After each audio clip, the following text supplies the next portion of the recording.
Call the meeting to order, please. This is the Village of Riverside Board of Trustees regular meeting for Thursday, November 5th, 2015. The time is 7 o'clock. If you'll please call the roll. President Sells. Here. Trustee Valerie. Here. Trustee Collins. Here. Trustee Lumsden. Here. Trustee Powell.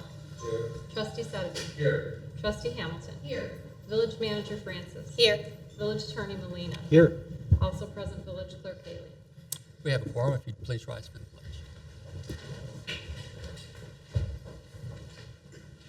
Allegiance to the flag of the United States of America and to the republic for which it stands, one nation, under God, indivisible, with liberty and justice for all.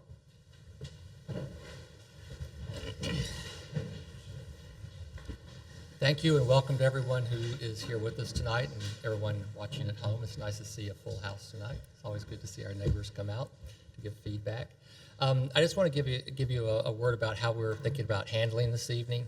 I suspect most of you that are here to talk about the video gaming issue.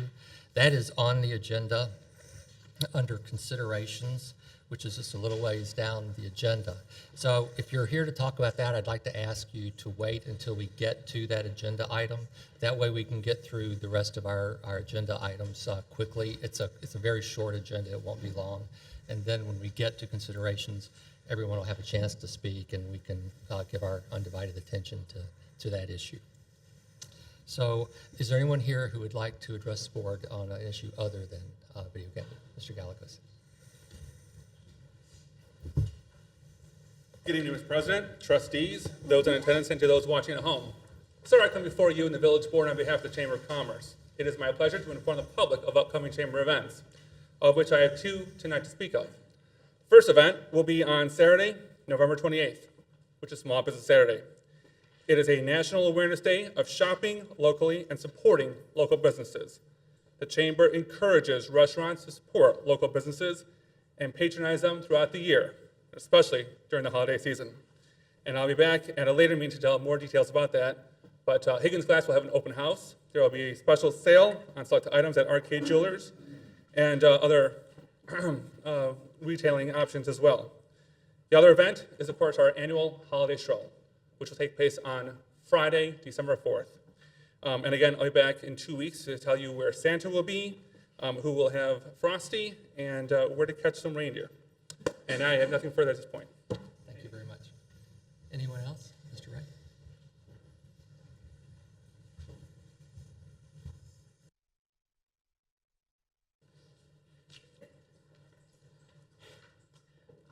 I'd like to, Richard Ray of 262 Lionel Road, I'd like to offer a few comments about the proposed redoing of the Central Business District streetscape.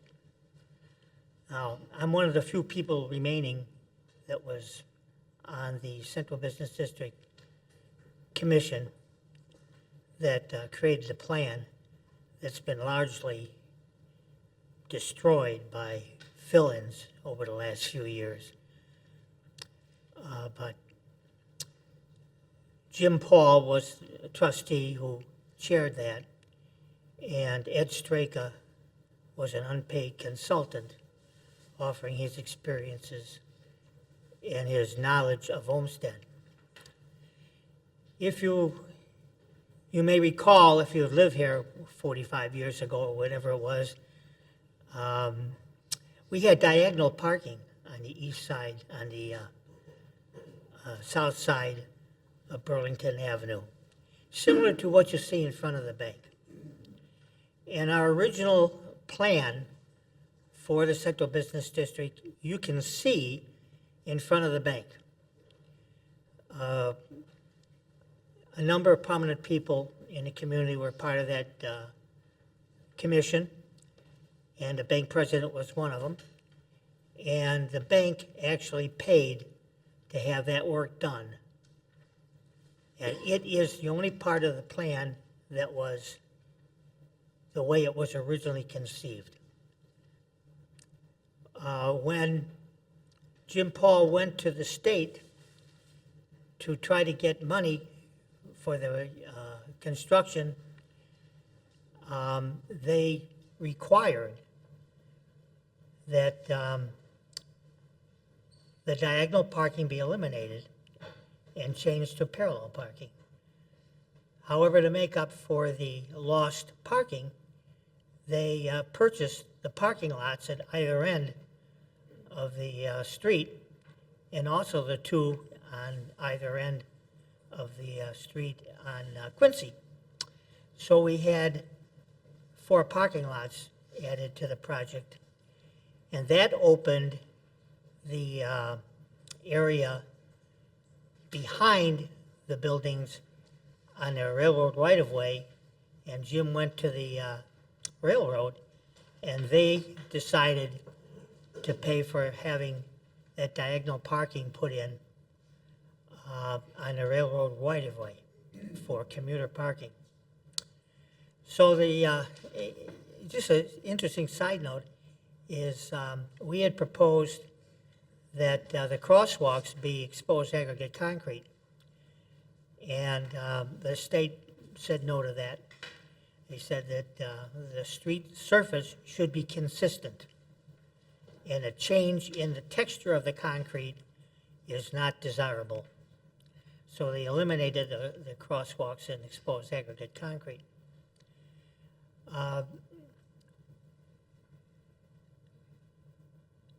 I've walked up and down the street on both sides. There has been a considerable amount of modifications made. The original sidewalk obviously was much narrower when we had the diagonal parking in there. And so the planters were added to the sidewalk near the edge. A lot of that's been filled in to make room for bike racks and outdoor dining areas and things like that. But if you walk down the sidewalks on both sides, I find absolutely no reason in the world why that needs to be torn up and replaced with any kind of paving. Seems like a huge waste of money to me, and I know that the state is supposed to bear the lion's share of that. The state is flat out broke. I don't know whether they'd be willing to do that, but nonetheless,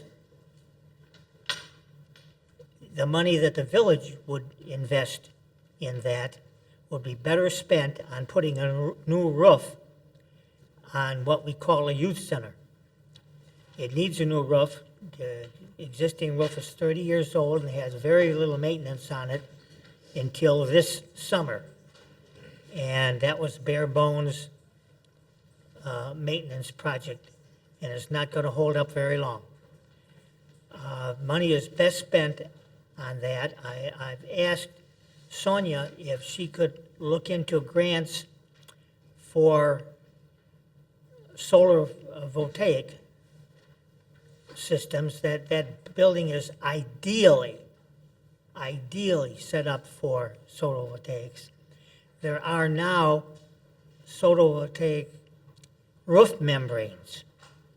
Actually, the photovoltaics built into the roof membrane, and you could actually, for not much more than recovering that roof, have a photovoltaic roof, which would contribute to the power usage of the building itself. The building itself is being used as a firefighter academy. I think you all know that.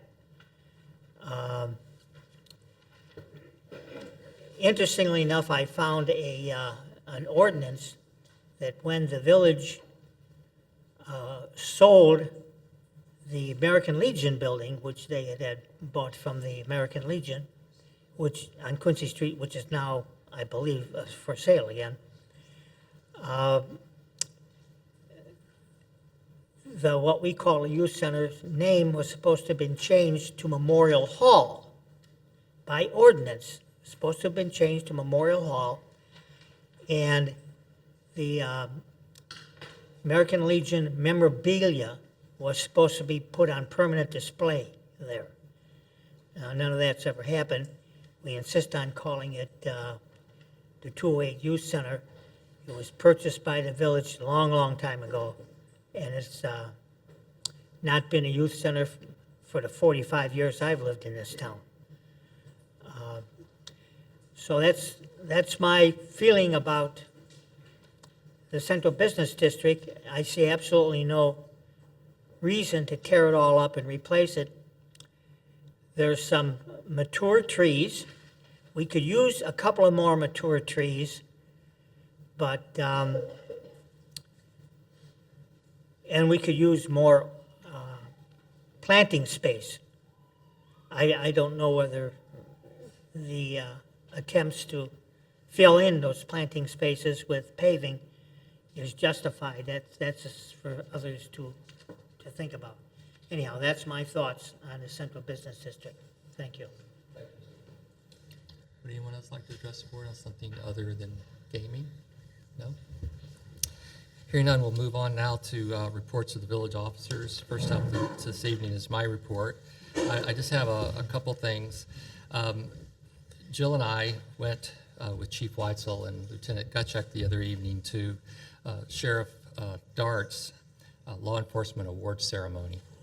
And it's something we try to get to every year, and it's an extraordinary ceremony, and there are police officers and police departments from all over the region that come and receive awards for everything for valor, heroism, and bravery to unit citations.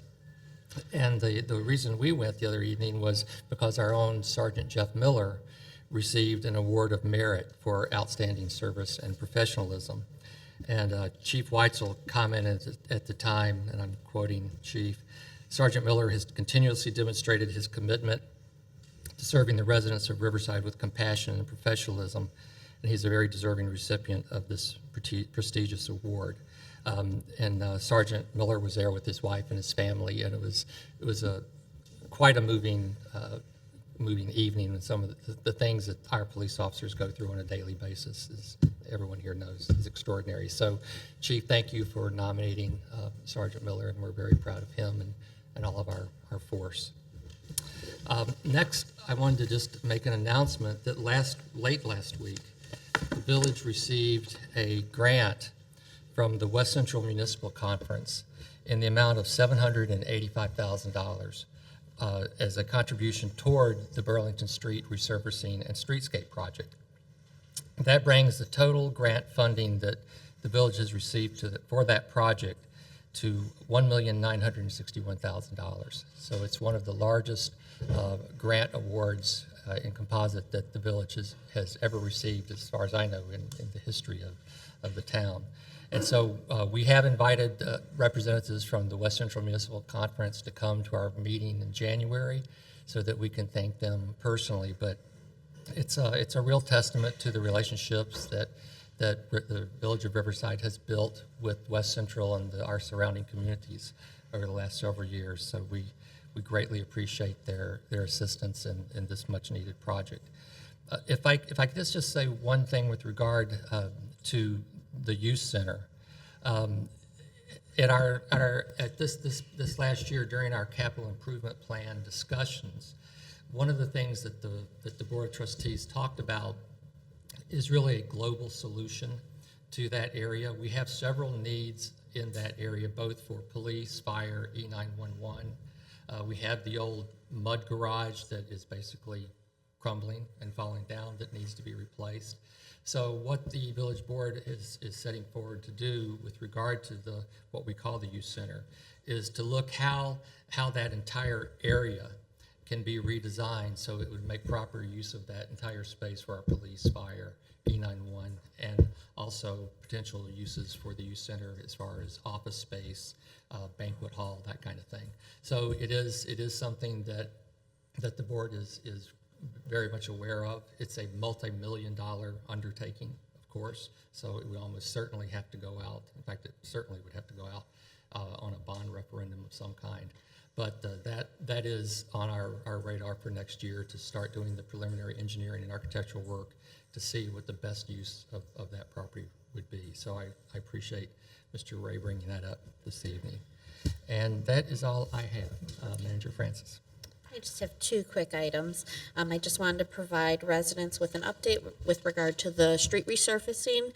It will be substantially completed before Thanksgiving. Obviously, it's moving along. They did a number of streets milling, and then they will start to put down asphalt and any other patching that needs to be done. Additionally, I wanted to notify residents to compost their Halloween pumpkins if they haven't already done so. There is a dumpster over at Riverside Foods, and they are accepting pumpkins within that dumpster, and Flood Brothers will be picking it up tomorrow, I believe, late afternoon, early evening, and those pumpkins will then be composted. And that's all I have. Next up is the approval of the consent agenda. We are removing item F on the consent agenda. We'll be talking about that at our next meeting. So with that exception, are there any other items that anyone needs removed for discussion? Hearing none, I'd ask for a motion and a second to approve. Motion by Ms. Collins, second by Ms. Hamilton. Please call the roll. Trustee Valerie. Trustee Collins. Trustee Lumsden. Trustee Pollock. Trustee Sudby. Trustee Hamilton. Motion is approved.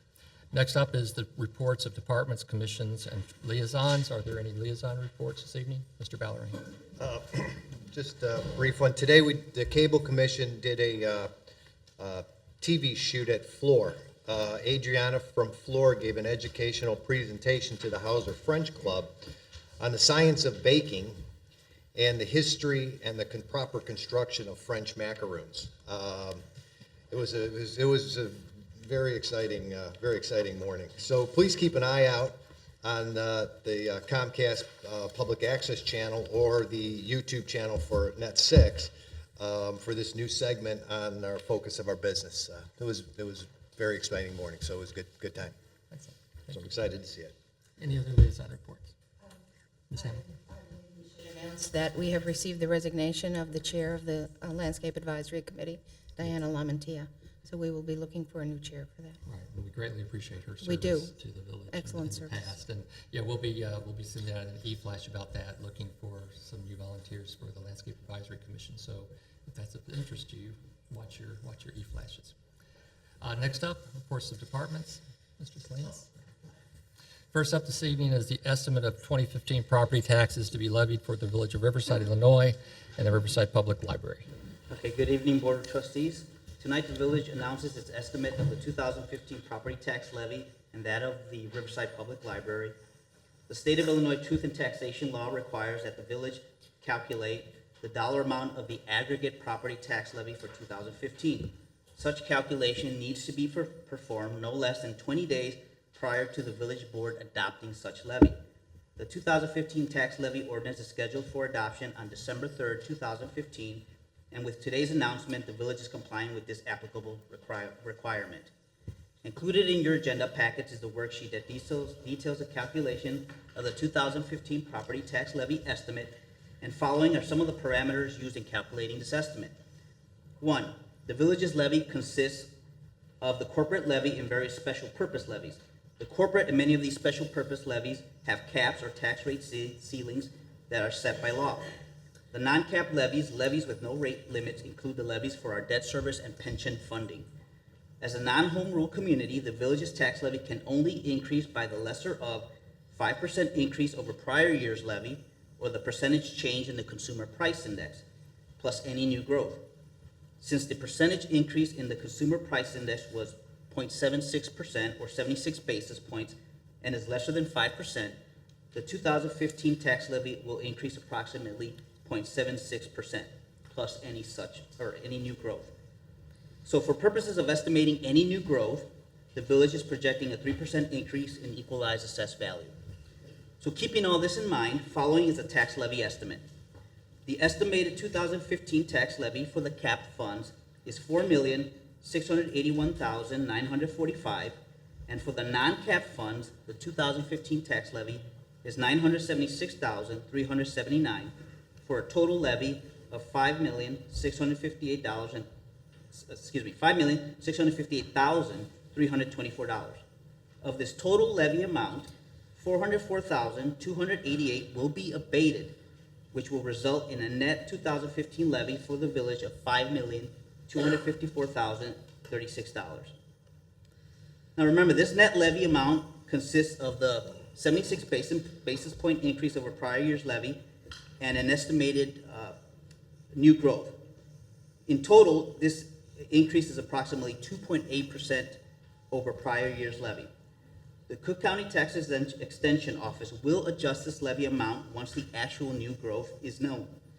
It is standard practice for non-home rule communities to levy for more than the 5% or the increase in the CPI, whichever is applicable, to ensure receipt of all potential property tax revenues, and with the full knowledge that Cook County will reduce the levy to the maximum allowed by law. For the Riverside Public Library, the estimated 2015 tax levy is calculated at $1,065,542, which is an approximate increase of 2.8% over prior year's levy. Once again, the Cook County Tax Extension Office will reduce this levy to approximate an increase of 0.76% over prior year plus any new growth. Any questions from the board on the estimate? Anyone? No?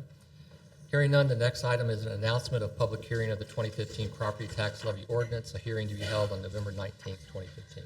Mr. Salinas. So tonight, the village announces that a public hearing of the 2015 property tax levy ordinance for the village and Riverside Public Library is to be held on Thursday, November 19th, 2015.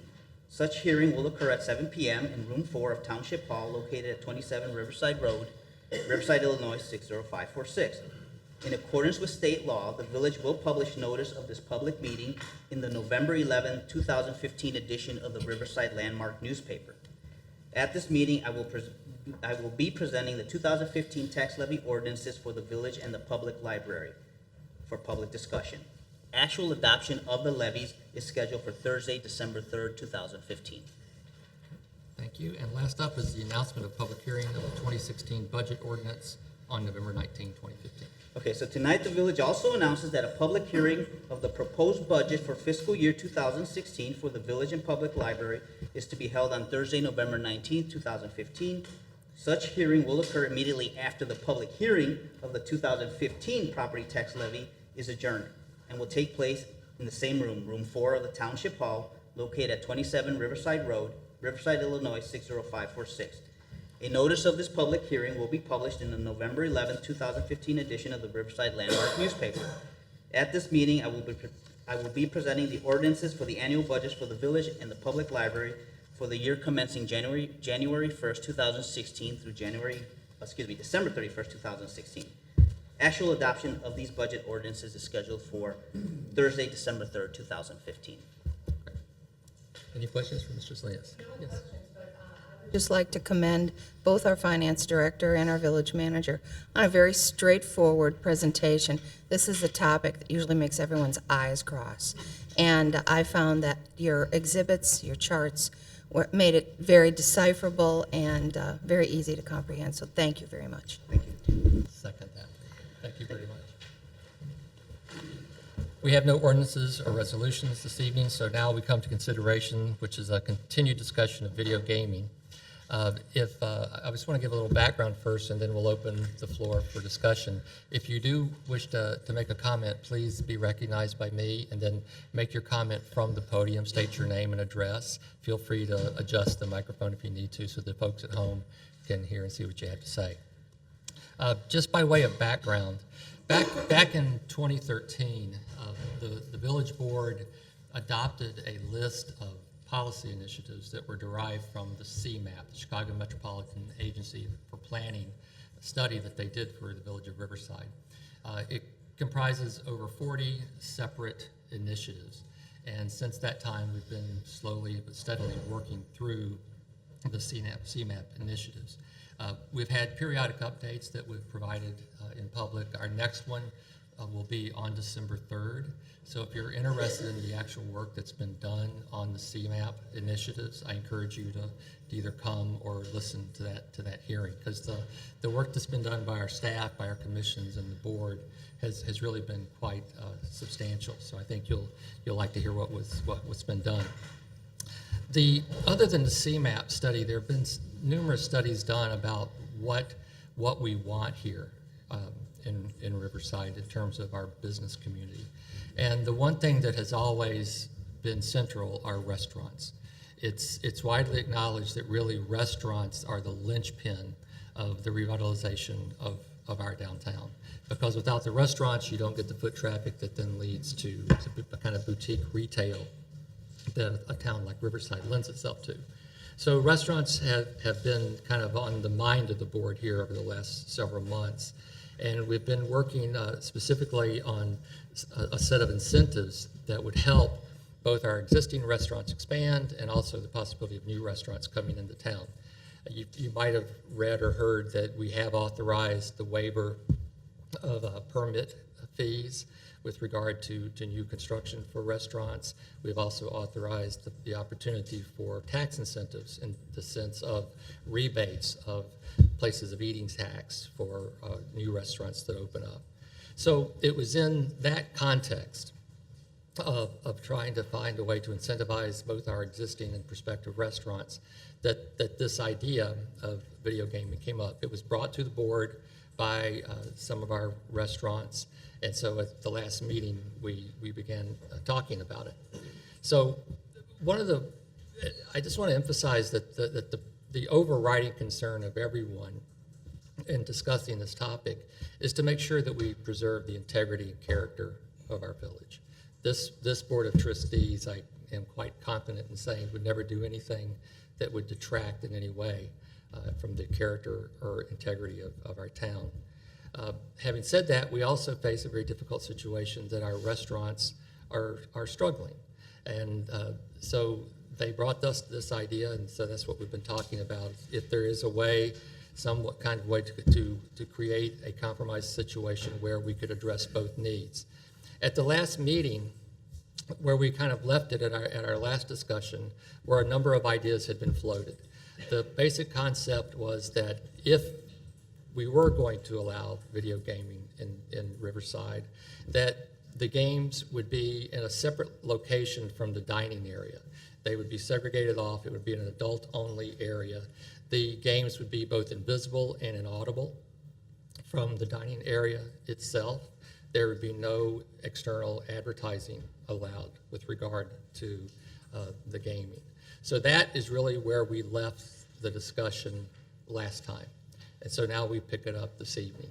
So now it's your turn to talk. So who would like to speak with us first? Mr. Fournier?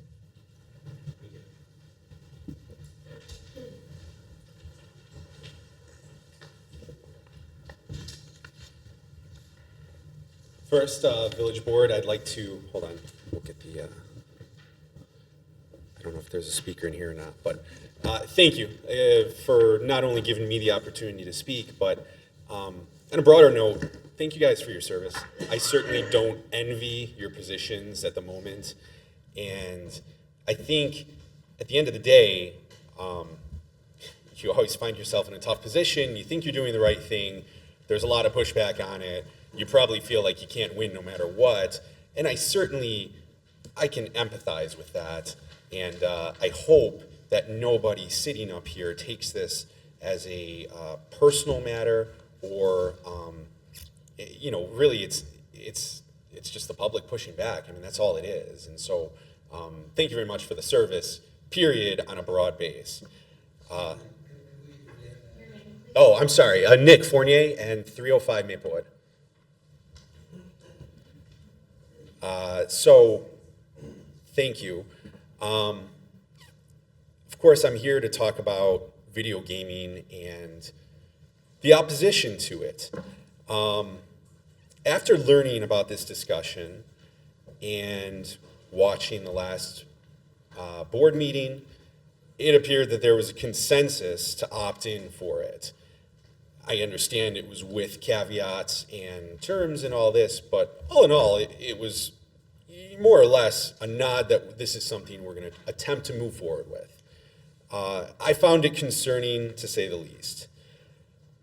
My immediate reaction was, to put out, not only was, evaluating my own personal opposition to it, but that's not really the issue. Also making people aware of it. And so one of the first things was publishing the information that was out there, that was put in the landmark, that was put, from that board meeting, and putting out a petition. and residents have had a voice and the ability to basically speak out against it. When I left today, there were 275 signatures on that. I know earlier today that you were distributed a copy of the petition with everyone that signed it. There's probably a great number of people in here that, and by show of hands, I don't know how many people have signed it or are opposed or willing to express that publicly. I'll let that be seen here for them. But at any rate, there's a lot of opposition to this position. Again, my personal stance on it is something I don't care for. I think Trustee Pollock put it best when he described that it cheapens the brand. We're talking about economic development, paying for a marketing plan, putting together a video, and the headliner is going to be, hey, video gaming. And obviously I'm pushing the truth. The headliner won't be, but again, I think it legitimately does cheapen the brand. Everyone in here wants a vibrant and active downtown for our community. Many of the new residents are coming from places where they already had this. It was if you come from Wicker Park, Lincoln Park, Bucktown, that's what you're used to. You're used to going out in the community. Now, you can move here and you take it for face value. You can't fault yourself for putting yourself in a position where there's not a lot of downtown activity. But that's not to say that that's not what we want. And again, I'm not going to speak for everyone as to what their exact reasons were for being against the gaming. But most of it, most of the comments and the conversations that I've had with people revolve around the image of the village, and they revolve around family values. Taking your kids out to eat, that's a regular activity. A lot of people don't want to go to a place that has these establishments out there. But whatever their personal reasons are, the 270 some people that have spoken out against it publicly, and those that have not spoken, I think from what I've seen, there's a vast majority of people that do not want this. And again, I appreciate the thinking on the board's behalf of being pro-business, and we need that. I think that's completely valid to be pro-business. What I fundamentally disagree with is that pro-business means video gaming licensing. A couple of the things that stood out to me from the last meeting, first, proponents, we're saying $8,000 to $10,000 a month in upside potential to the businesses. So in simple terms, that means the actual profit from the machines that an establishment has is $30,000. And that's not what's actually being played. That's the money that's being sucked out of the machine. What nobody brought up or has articulated thus far is what does that actually translate to as far as customer conversion? Do the places have enough traffic to substantiate these numbers? They're being thrown out as pretty much an absolute. We know we're going to make this kind of money if we put this in place. And the first question, if I was in anyone's shoes evaluating it, is how are we arriving at those metrics aside from a broad type average? I have no idea at the end of the day how many people go through Molly's, Choo Choo, any of the restaurants. I don't know what their head counts are. And I don't know if anyone here does either. That's a big question that I would want answered in evaluating this. The second point that the proponents are pushing is that this is somehow for a competitive advantage or a level playing field, as it's been put. First off, I don't know how many new bars or restaurants are actually thinking about moving here. But I think that any of them that have considered it recently didn't put this into the equation. They couldn't care less about the video gaming. They're coming here to serve food and alcohol. Ultimately, if a business needs video gaming to make profitability, to me, and I think for a lot of people, that doesn't make them a restaurant or bar anymore. That really makes them a gambling establishment that coincidentally serves hamburgers and beer, or whatever the case may be. And I don't think that's what our town needs. Prior to, this coming into effect, or even being a potential, I don't know, it was 4 years ago or something, they passed it. This didn't exist. And there were restaurants that were wildly successful. So I don't think that's a competitive advantage or level playing field. I don't realistically think any restaurant that's considering Riverside is going to say, screw it, we're going to Berwyn or some of these other towns. They're looking at places like LaGrange that doesn't have it, like Elmhurst that doesn't have it. And so I think those are our peers that we're looking to level out with. The final point that the proponents are making is that it's going to be hidden, it's going to be discreet, and it's going to be strictly controlled. And these all sound good, and it's easy to say that and write this into the code and the ordinance. But at the end of the day, there's going to be people that want to abuse it. We have a couple upstanding business owners in the community that I don't believe their intent is malicious. I don't think what they're doing is an ulterior motive, but you don't know who's going to come in. And there's even existing property owners in town that might try to take advantage of the system. If we can avoid this altogether, I think that's in our best interest. Going back to the broader economic development conversation, which this is being tied into, I think the bigger issue is that the board, we should be setting policy proactively, pushing it out, and implementing policy based on a broader plan. This seems to be more of a knee-jerk reaction to one or two very specific businesses. If you go back to the meeting, you guys were having a conversation about exactly where Choo Choo could place these machines. Would they go upstairs? Would they go downstairs? Would they go by a bathroom? Would they go, and I think at the end of the day, it doesn't matter. Who cares? Like, that shouldn't be what you're evaluating or what you're even thinking about. The question that you need to ask is, how does this fit in to the overall direction of economic development? Is this how we want to drive the community? Is this where we're driving the town, video gaming at restaurants? And go from there. And if it fits in, then have the conversation. But to have it on the micro level specific to one or two businesses, the average restaurant is 5 years. Now, I think both of these places have been here longer than that. I've only been here 3 years, so I'm not 100% certain. And I hope they could be here for 25, 30 years. But existing businesses are going to come and go. We can't sit here and make policy that's so specific to one or two business owners who may or may not be around in a couple of years. In terms of resource allocation, overall, we have all these people gathered here tonight. There was talks of drafting an ordinance. There's been a lot of conversation about this.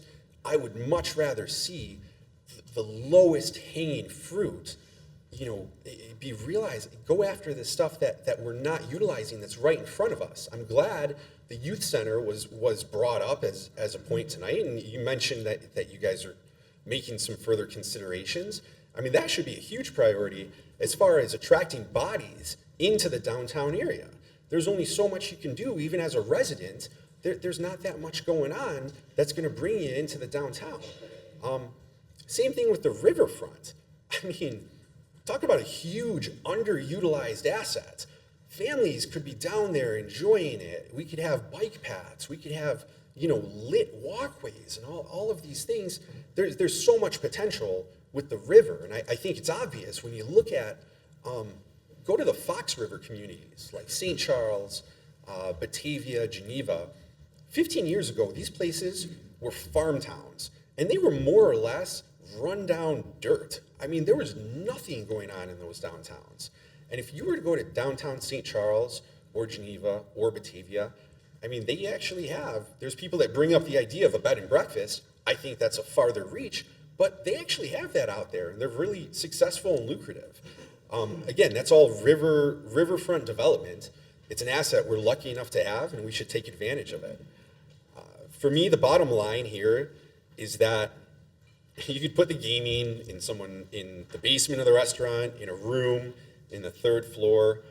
It's just something that I don't think we need. And I think a lot of people have spoken up against that. I know a lot of people have spoken out against it. And if, we were to really survey the entire community, I think the vast majority would say we'd rather not have this here. And I empathize with the business owners, and they know that this is not something against them. I will do everything I can to support them locally, and that's pretty much it. If anyone has any questions for me, I'd be happy to address, but I'm not the expert on it, so I'll leave it at that. But I appreciate the time, Thank you, Mr. Burrows. of course. Yes, ma'am? Thank you. Hi, my name's Tiffany McManus. I live at 256 Black Hawk Road. Thank you again, and I do agree with Nick. I trust all of you, and I know and believe that you have the integrity for Riverside. I am one person who refuses to use the word gaming. It's video gambling. I'm completely opposed for it coming to our town. I live here, I love Riverside, and I want to keep that integrity. It's video gambling. We are talking about something that's going to be in a back room. That makes me question. Anything that you're hiding in a back room and not going to advertise, what incentive is that going to, who's going to be attracted to that? So it's spoken as the video gambling as an incentive to bring business. What business is it going to be bringing? It's in a back room, and we're not going to advertise it. And that's all I have to say. So it's video gambling. Ms. Archer?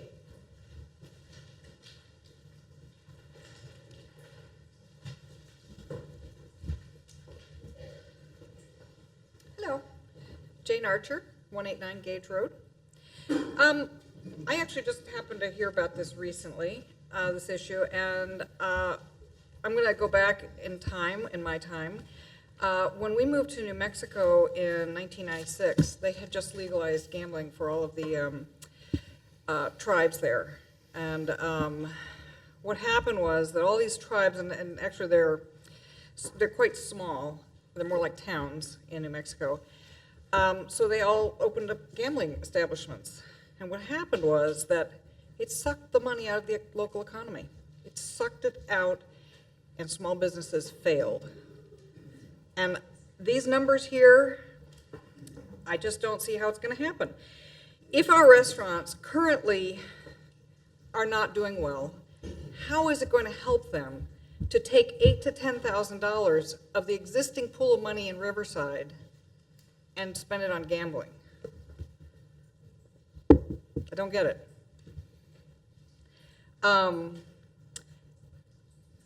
I also, just on a moral level, don't want my children to walk past any kind of video gambling at all. It's an addictive thing. It's has no benefit to anyone. It's a losing proposition for the people who gamble. It is really just taking money out of their pockets.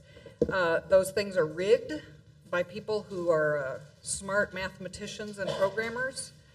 And I agree with what's been said before. You stick it in a back room, you try to hide it, it's smarmy, not okay. I also want to point out that while President Bencel says that restaurants are the linchpin of revitalizing our downtown, I think that's a wish list, and clearly that is not the case. That has not been the case. No one's stepping up to put a restaurant in our downtown. The businesses which do well are businesses which don't rely on drive-by business within Riverside. They are either, they get their business online, like Arcade Jewelers, or they sell outside of Riverside, like Empanadas and Fleur, or they're a destination place like Quincy Distillery.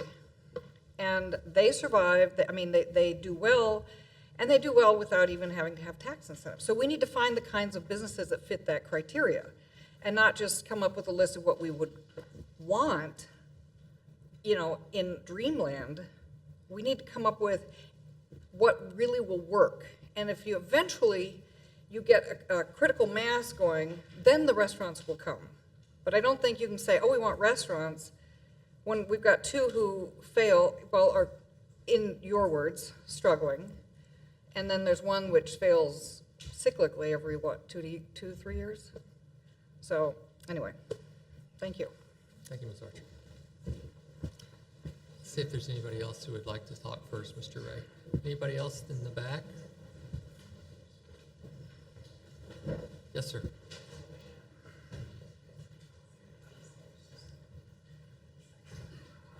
My name is Matthew Wolf. I live at 243 Bartram Road. First of all, I also would like to thank the trustees for your service to the community. We love Riverside and really appreciate everything that you do for our community on a daily basis. I was born and raised in Oak Park, and my wife and I and our 2 young children just moved to Riverside about 1.5 years ago. And growing up in the area, I had a significant exposure to Riverside, loved the community for what it is, and loved all the friends that I developed here throughout the course of high school and college. And, it's really when I think about why did we move to Riverside, it's obviously for the family values and just the community. It's family oriented, it's very close knit, high quality school system. Other communities that we considered in our search were River Forest, my hometown of Oak Park, Elmhurst, Western Springs, and LaGrange. And really, when I think of those communities, I really do think that Riverside is a pure of them, all wonderful communities in the western suburbs that I would be proud to live in. None of those other communities, however, allow video gambling or have turned down video gambling in their communities. I genuinely feel, and my spouse and family feel this way, that gambling would damage Riverside's brand and values and really is not congruent with what our community stands for. Had Riverside allowed video gambling historically as we search for a new home, candidly, we likely would not live here. We have a modest home, but our real estate tax bill is $16,000. We knew coming in that you get what you pay for. You get excellent community, excellent high-quality school system, but you have to pay for it, and we have absolutely no issue with that. But if I had been asked, would you like to pay $16,000 and coexist with, gambling, the answer would be categorically no. I also, some of my comments are redundant at this point, but by virtue of the fact that the proposed machines would be hidden out of sight in potential gambling venues, I think, to me, just logically thinking, what does that tell you about that activity?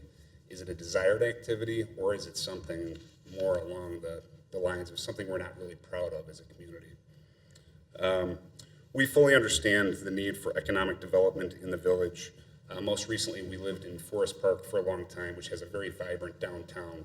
Restaurants, shops, you name it, they've really got it going on. And we shopped extensively locally, and we do so here. We support our community, and granted we're new here, but we do support the businesses here in town. Really though, however, if I would ask the trustees to get creative with incentives for business that is congruent with the village character and that will have a long-lasting impact for our business owners and the village as a whole. I know that residents, I certainly would participate in any sort of volunteer effort aimed at developing this, type of initiative or endeavor as far as fostering economic development. I'm new, I've got 2 young children, so I look forward to having more free time as they get a little bit older, but I would gladly volunteer. Should the ordinance allowing gambling be passed, I really personally would choose not to expose our family to those businesses that offer gambling, no matter how out of sight it is. Thank you. Thank you, Mr. Wolf, and welcome to Riverside. Thank you. Who's next? Yes, sir.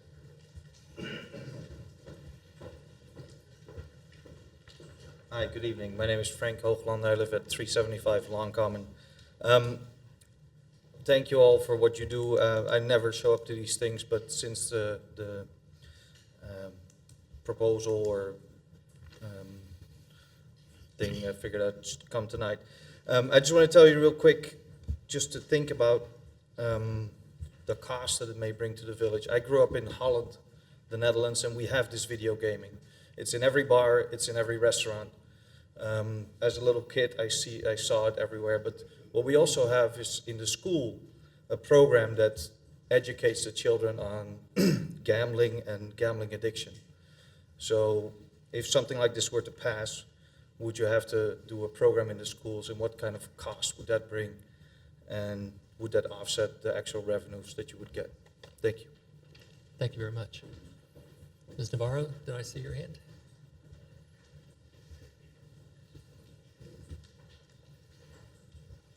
Yeah, I'm sure this is Kelly Navarro, 37 South Delaplane. I know that this is probably a really attractive solution to a problem that's been going on for a very long time. The businesses just need extra revenue, and I completely understand that. But even around the dinner table tonight, my children love the restaurants, and they even said, you know, the restaurants need to be supported. And that was, you know, even my children understand that. But it's really hard to raise a teenager right now, and I just think it's a desperate move. And I think that there have been, we've been able to weather some really difficult times without this type of activity, and I just really hope that there's a better solution. Thanks. Anybody else? Mr. Sundstrom?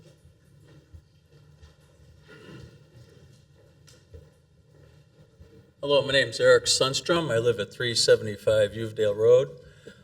Been a townie for 58 years. Been a businessman in town, or my family, I should say, has been a business family in town since 1972. What this all boils down to is revenue stream. And this is a legal activity that the state said was something that was available to anybody that had a liquor license. So one of the things that I have a problem with is that what people are coming up here to do is they're saying, we want to deny businesses a revenue stream, all right? And in doing so, you're dictating what type of businesses you want in town, what they can sell and what they can do. I have a problem with that. That would be like somebody coming up to my real estate office and saying, you know, we don't like the 5 and 6% that you charge for real estate, so we want to pass an ordinance that says 3%.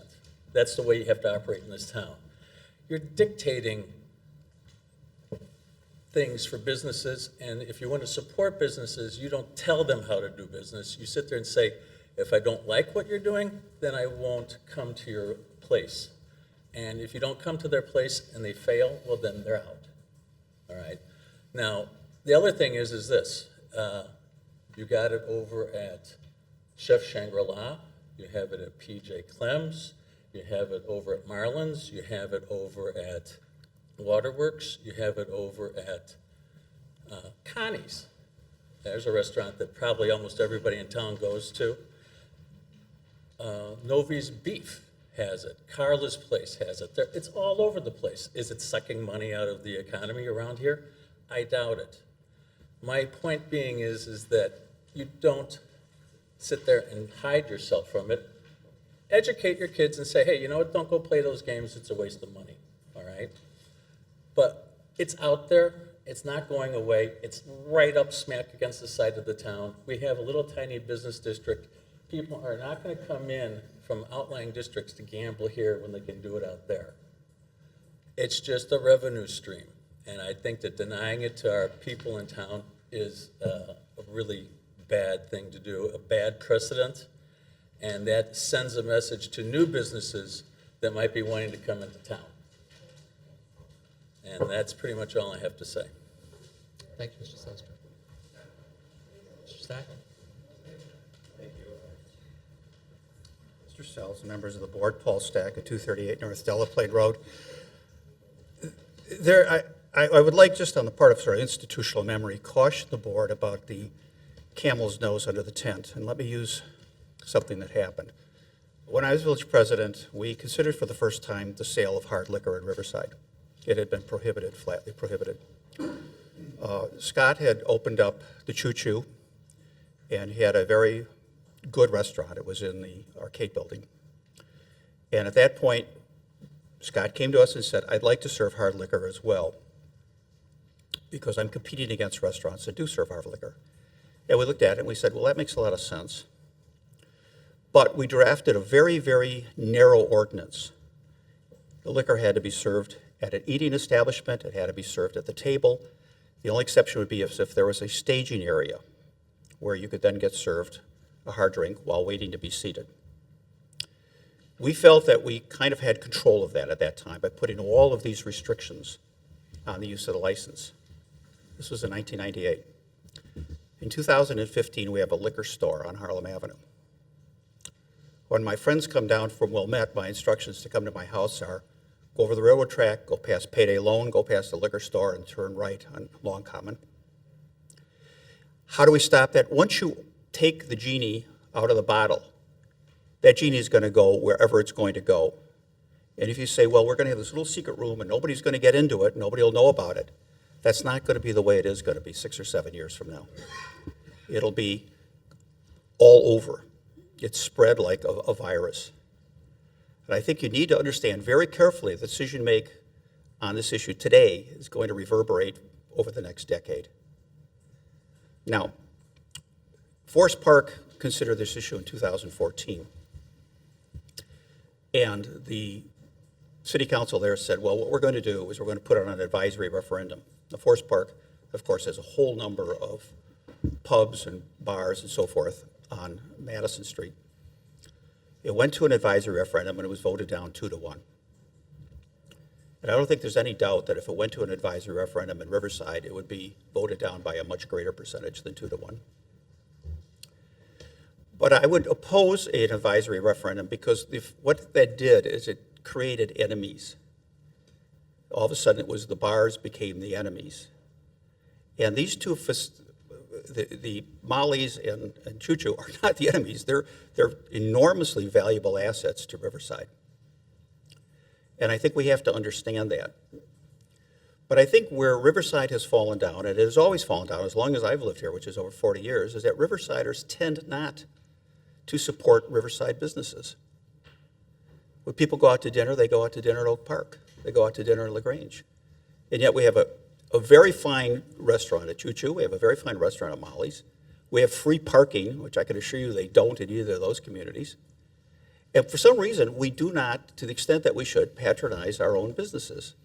If I were a restaurateur looking to move at Riverside, the first question I have is, what kind of support am I going to get from the base that's in Riverside?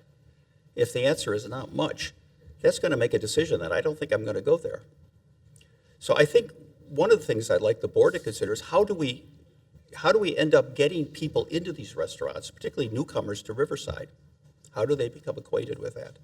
I think this is something that falls on the people of Riverside. I very much want to keep these businesses in Riverside. I absolutely do. I think they're both excellent. But I think at the same time, I think what we need to do is we need to get more people coming in there.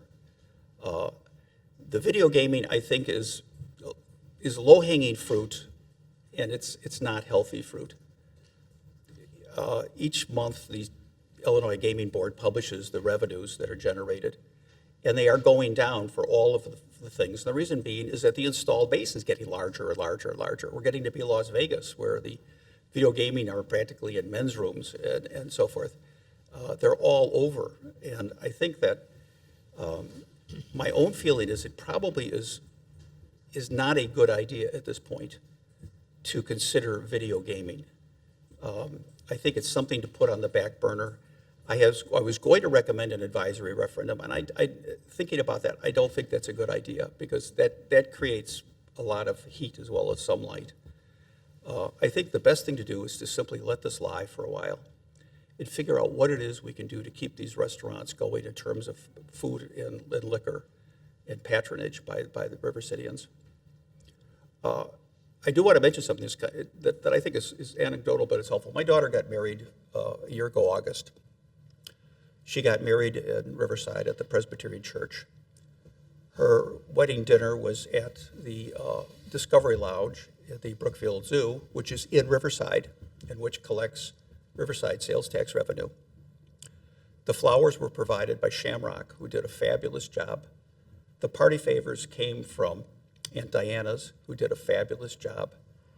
Her wedding was virtually 100% Riverside, and not because she was patronizing Riverside, but because she knew she would get personal attention, and it was an enormous success. And most of the people here had never had any affiliation or visit Riverside were surprised at how beautiful it was and what a great place it was for Riverside. Her bridal shower was on the second floor of the Choo Choo. And we just used every facility we had in Riverside, which is just really a lot of really excellent facilities. These are not second-rate businesses. These are top-drawer businesses. And how we can get people to say, hey, wake up, use this type of thing, is something I think the board would like to consider. About a year ago, there was a movement among economic development at that point to try to promote Riverside as a place to get married. We have beautiful churches here. The photographs of the wedding was in August, and the trees were full. We're absolutely like out of a professional modeling selection. And it seemed to be such a natural thing and such a healthy thing, you know, to say, let's bring these people in. Let's use our facilities. Let's use our restaurants. Let's use our services here. And that kind of thing, and ignore as I said, the kind of tainted low-hanging fruit that video gaming appears to be. So anyway, thank you very much. Thank you, Mr. Stack. It's a great story about your daughter. That's wonderful. All right. You've been very patient. I'm not sure, but we'll fit you in.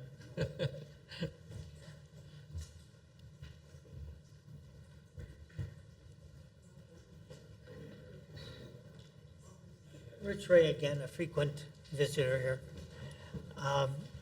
Counterpoint.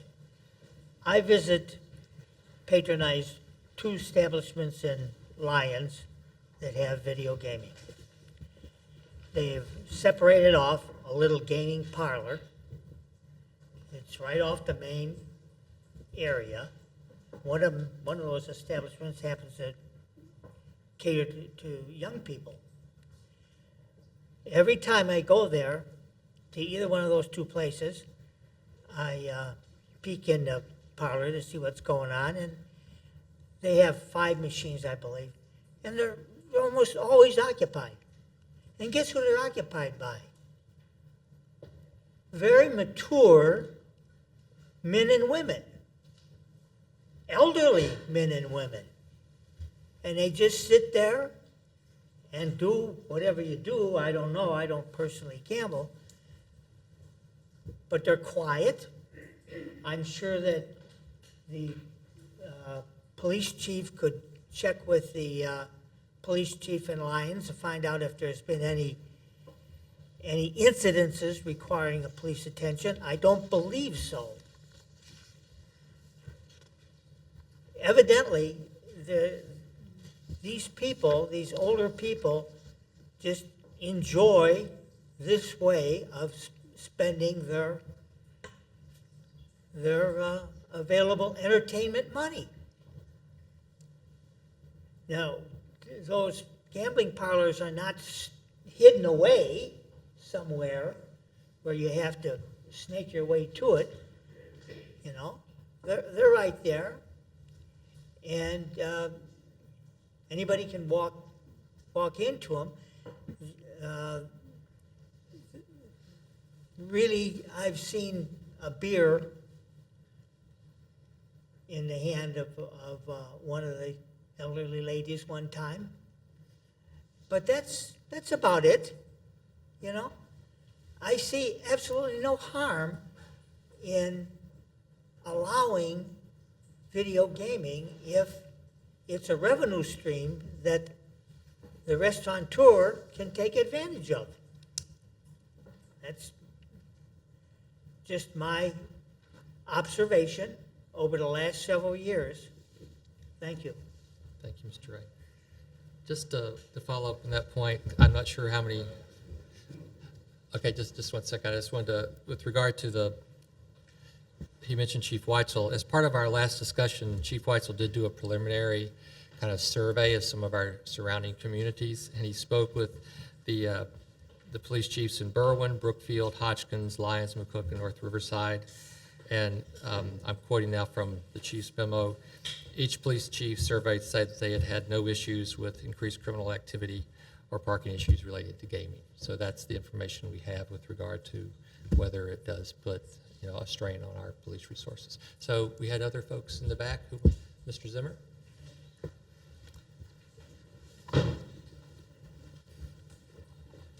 Scott Zimmer, 33 East Burlington, Riverside. I don't need a petition of signatures to show you what I stand for here today. What I stand for here today is clearly visible for everyone to see. It has bricks and mortar, tables and chairs. We have served this community for 20 years. The Choo Choo is not responsible for bringing the video gaming debate to Riverside. We had nothing to do with bringing it to Galena, St. Charles, Oak Brook Terrace, or any of the other communities across this state. This is a state law. It has become the single greatest threat to the Choo Choo. There once was a time, not long ago, when serving good food and drinks was a solid business model. With a level playing field, the Choo Choo did well. But this state gaming law has nothing to do with running a good business. This law does not care about the type of food we serve. This is about the state of Illinois. I completely understand the emotion and the initial reactions to the thought of video gaming in Riverside. Does anyone honestly think for 1 minute that I built the Choo Choo with the thought of putting in these machines? They didn't even exist. I'm here today to offer any information I can to help those in this room who are willing to learn the facts and understand the effects this law has on the Choo Choo and Riverside. We are completely surrounded by communities engaged in video gaming. There are numerous examples of businesses profiting up to and above $100,000 a year just from the machines. In addition, restaurants on average typically see an additional 15% a year in sales after they install the machines. That is the equivalent of an extra month of sales. Can you imagine the economic advantage you gain when you get 2 Decembers? How can a non-gaming restaurant in Riverside today compete under those circumstances? Do I even need to mention the places for eating tax, a Riverside law which makes it more expensive to eat at a restaurant in Riverside than any of the surrounding communities? Ladies and gentlemen, we have a huge math problem. If you still think that there is a market for a non-gaming restaurant in Riverside, let's, for the sake of discussion, build it.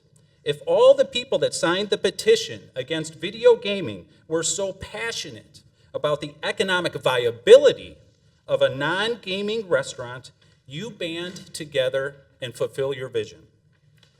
Position your non-gaming restaurant across the street from the Choo Choo. In this pretend scenario, I will take the machines and compete against you. At first, you might have an economic advantage based on emotion. You can market to people and make a big deal about being a non-gaming restaurant. You will be off to a good start. But based on all of the facts, my restaurant across the street has the undisputed advantage with the games. The additional income from the machines will make my food cheaper. Your burger will cost $11.95. My burger, $8.95. Your glass of wine will be $8, mine $6. I will also have the ability to pay higher wages and attract better employees. My restaurant, based on the facts, will have the equivalent of 13 months of sales. You get 12. Your clients will notice that you are more expensive. They will see your less qualified team.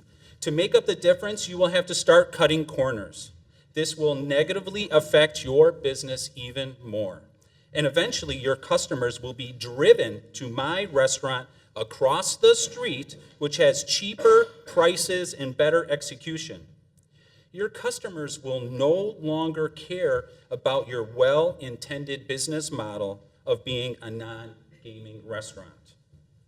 You see, I know this scenario very well because this is exactly what is happening to the Choo Choo today. The Choo Choo is the well-intended non-gaming business model that you say you would like to support. But we are losing. Now, who is going to invest in a business model which is essentially dead the day it opens? How is it then that some of you are here essentially demanding that the Choo Choo continue to compete with this outdated model? If a non-gaming restaurant was truly the desire of the community and surrounding, wouldn't that be reflected in my sales? Since I am one of the only non-gaming restaurants left. Numerous studies have been gathered over the years regarding the desires of Riverside residents. What is the number one thing they continually say? They want more dry cleaners, banks, or pet groomers? No, they want more eating and drinking establishments. Read the reports, there's stacks of them. But where are these restaurants? Why are they not here? The answer is simple: the lack of economic advantage. Or how about disadvantage? So along comes this state law, a law which directly influences the economic advantage of a business type, which just so happens to align with the desires of the majority of the residents of Riverside. It sounds too good to be true. Is it tax-free? Yes, it is. Does it generate additional revenue for the village? Yes, it does. Does video gaming have any impact on crime? It does not. Does the village have the ability to customize this law to suit any concerns it might have? Yes, it does. Is the revenue that is collected from video gaming transparent? Yes, it is. Will the village make sure that none of those stupid gaming signs around the other communities exist? I would hope so. Can the village mandate that the machines are not heard or visible to the general public? Absolutely. With all the collective hours we have spent volunteering on boards and committees, all the time we've been looking for some way to elevate the downtown and increase the amount of eating and drinking establishments. Doesn't this law deserve a serious look? If we do our homework and look around at the examples where this law has worked, can we stimulate growth in the business district? In my opinion, yes. You have the ability to directly issue an incentive to the types of businesses that this town has been trying to attract for over 20 years. A carrot to dangle in front of all those empty storefronts, some of which have been empty for over 10 years. Do not walk away tonight thinking I am on some sort of pro-gaming agenda. That is simply not true. Is the grocery store pro-gaming? What about the gas station? Or how about your computer at home? I am pro-restaurant, I am pro-Choo Choo, and I believe in the potential of the business district, and that is why I am invested here. There have been some crazy things said about the Choo Choo around town lately. I got a real chuckle out of the strip club and gun range comments. It just shows when people don't take the time to learn the facts on an issue, they resort to making things up. But there was one thing that truly bothered me. Some people said that the Choo Choo is no longer a family-friendly restaurant. I will not take my kids there. Well, I too have a family. Many of you have met my 2 young daughters. They think the Choo Choo is their second home. I am not going to do anything to that environment to change that for them or your children. The Choo Choo was built by the families of Riverside. I am not going to jeopardize my relationship with the families of this town because the state is ramming this law down our throats. We have families who dine with us all the time. the Gentiles, the Caseys, the Protos, the Wilkowskis, the Kleibers, the Wilkins, the Jesus, the Shays, the Durbins, the Dolmeyers, the Summers. I could stand here all night listing the names. These families are the choo-choo. I will not throw that away. The board's decision on this law can only have two effects. It will pull the downtown business district forward, or it will push it back. How far? Only time will tell. When this board assumed office, it announced their mission to improve the central business district and create a more vibrant downtown. But the one comment the board said that I liked back then the best, it's time to take a new look at how we do things. Is now that time? Are we finally there? If you vote this down, if you decide that our restaurants in Riverside are forever going to be at a massively unfair economic disadvantage, someone is going to have to explain to me how that fits in with this board's agenda. How will that improve our central business district? I don't envy your position.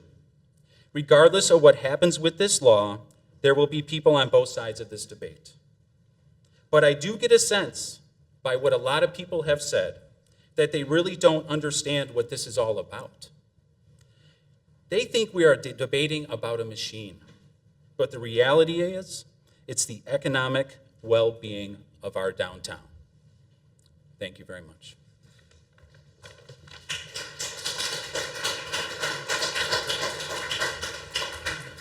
Mr. Zimmer? Mr. Zimmer? Could I just ask you one question? Because you're the best person to answer this. I mean, some of the comments that were made earlier before you got here were about some of our communities like Oak Park or River Forest or Elmhurst or LaGrange that folks really think of as being the same kind of character as Riverside.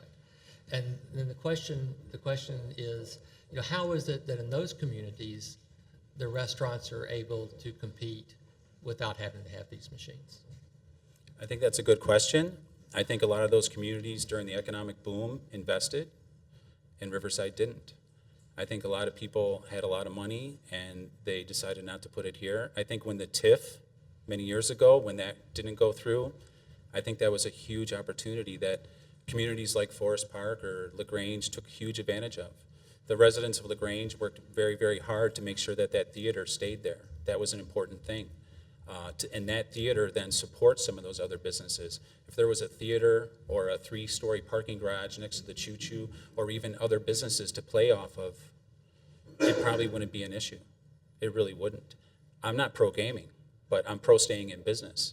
And I think in this environment, this law might be the exact thing that can be controlled and pinpointed in certain places to help stir the other development that this town needs. It's a tax-free tool. Those other communities spent a lot of money to do that.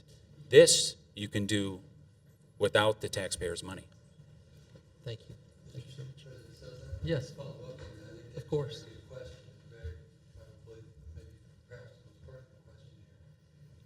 You said those other towns did some things that enabled them not to have video gambling.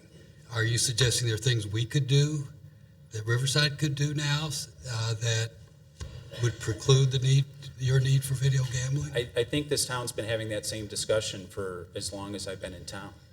Every board, every meeting, they say, what can we do? I've seen study after study after study. The residents continually say they don't want to spend any money. They didn't want to do the TIF. I'm not talking about the past. I'm talking about right now. What are those things that they did that we could do that would help your business other than video gambling? Well, I mean, we've had the studies, we have the recognition. I mean, obviously, there's always little things, but Doug, you're talking about, small things versus what the gaming does is a huge cash infusion into the businesses that you might want to have in this town. It directly incentivizes the building of the village center. There's nothing that this board can do. Nothing will be more powerful. We talked about the sales tax rebate or the eating rebate a while when we were talking about developing some other restaurants in town. That was encouraging dialogue. But even in that situation, you're taking money from the residents to give it to a business. Why not just take it from this law? I understand that. But again, the question that President Sells asked was, how do those other communities get by without the video gambling? And there's very healthy local economies in those villages. And would you call our economy healthy? No. Either would I. So, but that's what I'm asking is, and you said that they did things in those other towns to be able to avoid that. Perhaps knowing the playing field has shifted since 10 years ago throughout Illinois, maybe now the community would be willing to do some of those other things instead of video gambling. What are those things? I want to know from the businesses, what are the things that we can do other than video gambling? That's going to be up to the board whether we do that too, but what are those things you alluded to that they did that we haven't done? Because I want to consider doing those. And I'm all for that as well. I think it can be a joint venture. I don't think it's one or the other. I don't think the solution to any economic issues with the downtown is solely based on video gaming. Right. But if you use the tool of video gaming, and that's a very powerful tool, and you manipulate the law specifically to encourage the types of things the residents might want, and if you read all the studies and surveys, everyone agrees, most of the residents say they want more eating and drinking establishments. So you get this opportunity to do a tax-free incentive to just a handful possibly, that would be up to a discussion. But to throw this entire discussion out and not realize the economic incentives and how it lines up with the desires of the residents, it could be a perfect match to build a few locations that have we have places that have been vacant for 10 years. That is an amazingly long time. You said that the other villages did some things. What are those things? Or do you know what I think those I things answered are? it with they did a TIF, they supported a Okay. theater. I mean, as far as LaGrange So goes. you're suggesting a TIF would be an alternate consideration for the I village? think what Mr. Zimmer is saying is, at the time, the TIF was not acceptable, so we weren't able to invest in the village. So now what? Are we gonna go back and revisit the TIF? I think not. I would frankly support it, but the community spoke at that time, so what next? Yeah, I would rather consider a TIF at this time than video gambling. This is where I'm coming from, is these other communities, we talk about all these other communities. You want to match community against community. I say Riverside is by far and away the best community to live in a 100-mile radius. I mean, it's wonderful, it's family. Geez, Scott, you can get up here and name 24 people. I that could come go here. on all night with all the Well, people I know in this town. And it's what's great about the community. But what's the problem with the community is what we don't have is the economic engine to give us choices. We don't have car dealerships. We don't have furniture stores. We don't have grocery stores, malls. I mean, I don't know what our largest tax distributor is, but I think we'd laugh if we found, what is our largest tax distributor in this town? Sales tax? Yeah. The zoo. This, okay, other than the zoo, which is funny in its own ways. But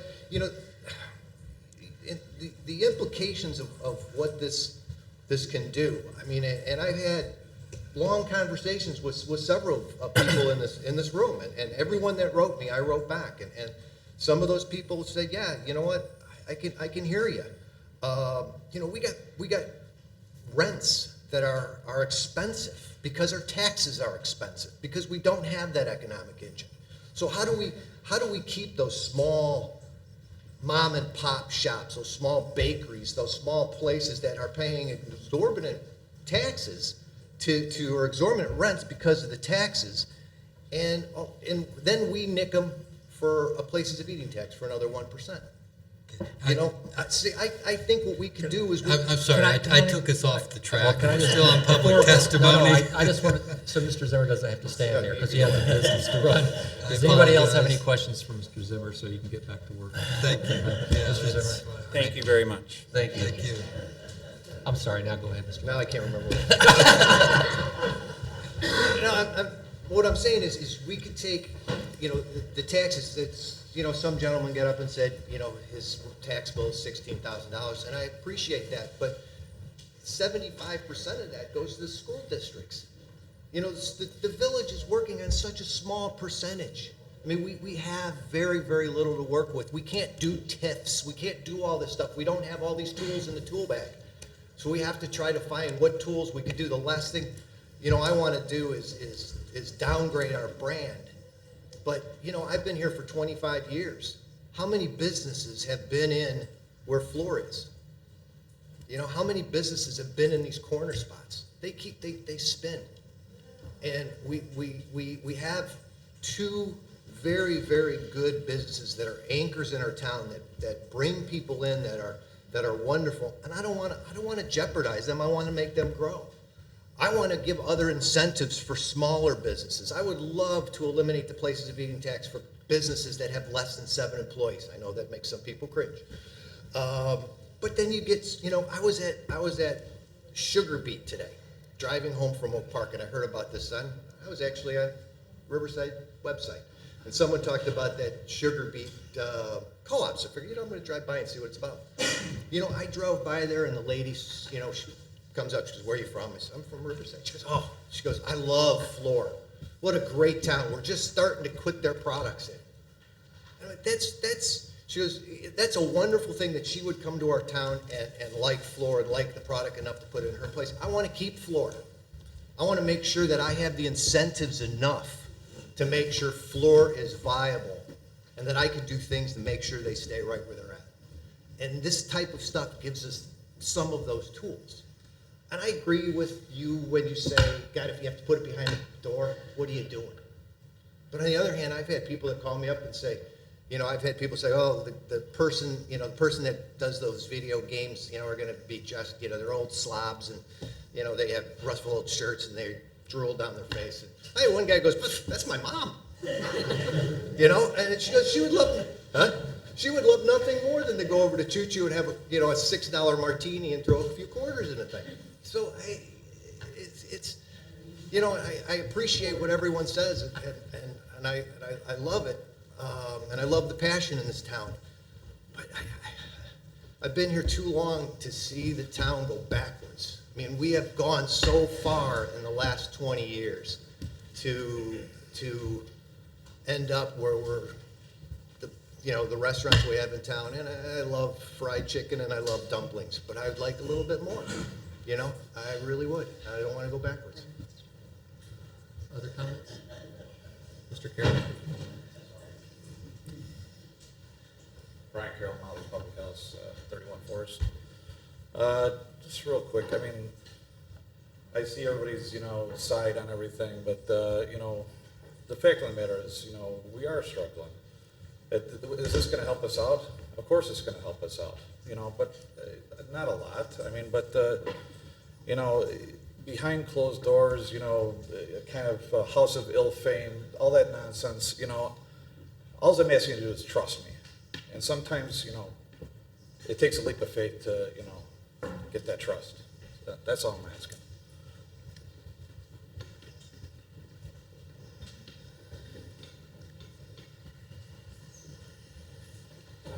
Hi, Terry Tabor, Salon D'Amore, 37 East Burlington. It's really hard for me to come up here and see some of my customers sitting in the audience that are against this. And I understand why, because I'm not totally for gambling, actually not really at all. But what really bothers me more than anything is that you have to support Riverside's businesses, because there's not many of us here. And if we lose any, it's really devastating when we lose them. And if Scott and Brian feel like this is going to help their business, I just don't understand why we wouldn't give them a chance to try to help their business. Because I mean, I get it, you don't want your kids to see gambling, but they're not going to see it. You know, it's gonna be behind. And you're right, it's our parents. My mom and Judy are gonna be the ones sitting in the back putting their quarters in, you know? I mean, they're the ones that are gonna be doing it, and I'm sure many others. But the more important thing is I feel like so many times in this town, if you wanna know, that people say no to ideas about growing our businesses. You know how hard it is to have a small business in Riverside? It's tough. I mean, it's a small town, it's a great town. I grew up here. And it's very secluded, and it's very quaint, and it's very beautiful, and we have great people in this town, and you're all, I mean, great family values, and I love it here. I mean, it's wonderful, but when you have a business here, you have to work your butt off to keep it going, to pay those taxes, to pay those bills, to pay the overhead. It's not easy. I mean, Scott and Brian and I, we work very long hours. I didn't even know what was going on about the video gaming because I haven't been to a meeting because I'm too busy because I'm working. I found out like a couple days ago. And I had to come after working a 12-hour day just to say, you gotta give the businesses a chance. If this is something that they feel will help their business, we can't afford to lose anybody. We're trying to get people to come into Riverside to open a business. And in my opinion, if you say no, you're just gonna lose more businesses. You've gotta give people chances to keep their business afloat, in my opinion, because it's the only way. And you know, like I said, you know, I know not everybody agrees with me on that, but Riverside people are always so quick to say no to ideas about different things, about making money or whatever, but, you know, in the end, we're the ones that are trying to keep it going and trying to grow the businesses and get more businesses to come here. And if I'm a business and I'm looking at Riverside and I hear that there's hostility in the town and they won't let you do this or they won't let you do that, I'm not coming here to open my business, you know? And so that was my point. That's what I wanted to say. And, you know, like I said, I'm not thrilled about gambling either, but you probably won't see me in the back room, but I do believe that you got to give businesses a chance. Thanks, Terry. We did receive, I just want to do this, Mr. McCloskey of Amstar did send in a letter that he asked to be read at the meeting tonight, so Manager Francis is just going to read that quickly. I write this letter as a concerned Riverside resident and business operator in the village of Riverside, where I've lived for 32 years and worked as Director of Retail Operations for Texor Petroleum for 23 years. I, like most Riverside residents, love this village for its unique characteristics and hometown feeling it provides. However, I am concerned about the village's future and its ability to survive effectively in the next 20 years. My concerns come in the area of economic development or the overall lack of for the last 15 years. Although I believe Riverside government has made progress over the last few years to be more business friendly, I am discouraged by the negative publicity that a few of the restaurant owners have experienced for suggesting Riverside take another look at video gaming. Video gaming is a legitimate business that has brought economic success to many towns and villages around us. Most importantly, it has been a win-win-win situation for the business owner, the municipality, and for the state. This has been virtually impossible to do over the last 10 years as businesses have faced home rule sales tax increases, license and fee increases, real estate tax increases, and increased competition, which reduces their profitability. Unfortunately, unless you actually run a business in Riverside, many of Riverside residents are unaware of the extreme difficulties these increased expenses have caused. They have no idea that the Cook County real estate tax for our Amstar Minuteman at Quincy and Harlem is over $57,000 per year, and that our Riverside and Cook County annual license fees are just over $6,000. This means that our first 2.5 days of the month's total gross profit are needed to cover these two costs. Then you have to cover credit card fees, payroll, property and employee insurance, and also so much more. The list goes on.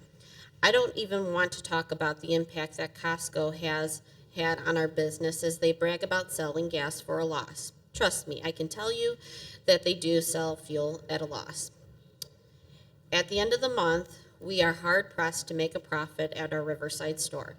So when an opportunity like video gaming comes around, we need to be proactive in protecting our Riverside businesses and not be swayed by people who make rash judgments about the negative impact that this type of activity will have on our town. It really pains me to read some of these letters in the Landmark. They are perfect examples of people shooting from the hip before actually thinking about what they are saying. What people against this concept have to understand is that we are business operators who have invested tens of thousands of dollars and hours into our business. We are not going to risk losing our existing customer base by installing these machines in a way that turns away our best customers. I would challenge anyone from Riverside to go into Connie's restaurant in Berwyn and see how those machines are bringing in new business. Or, I'm sorry, are bringing his business down.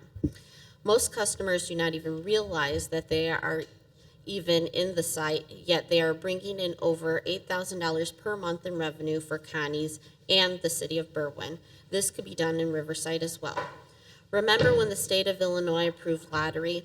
Many of these same types of people who are bashing video gaming now were probably complaining about the lottery then. Now look at how dependent our state is on those revenues, and nobody complains about the bad element that the lottery has brought into their town.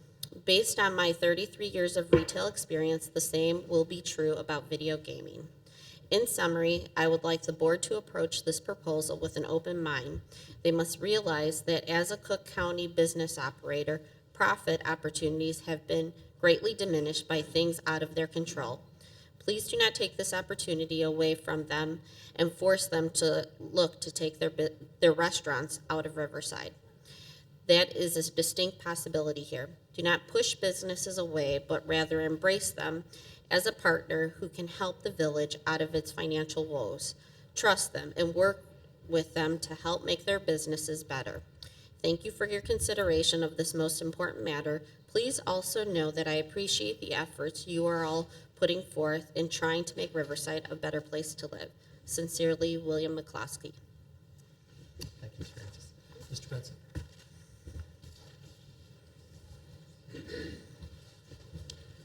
Hi, Matt Benson, 268 Long Common. Thank you all for what you do. I've spoken to several of you on this topic, plus my friends Brian and Scott. But some of these points, the lottery, great example of that letter, they're not even paying it in Illinois right now. So that's not a real good example of that.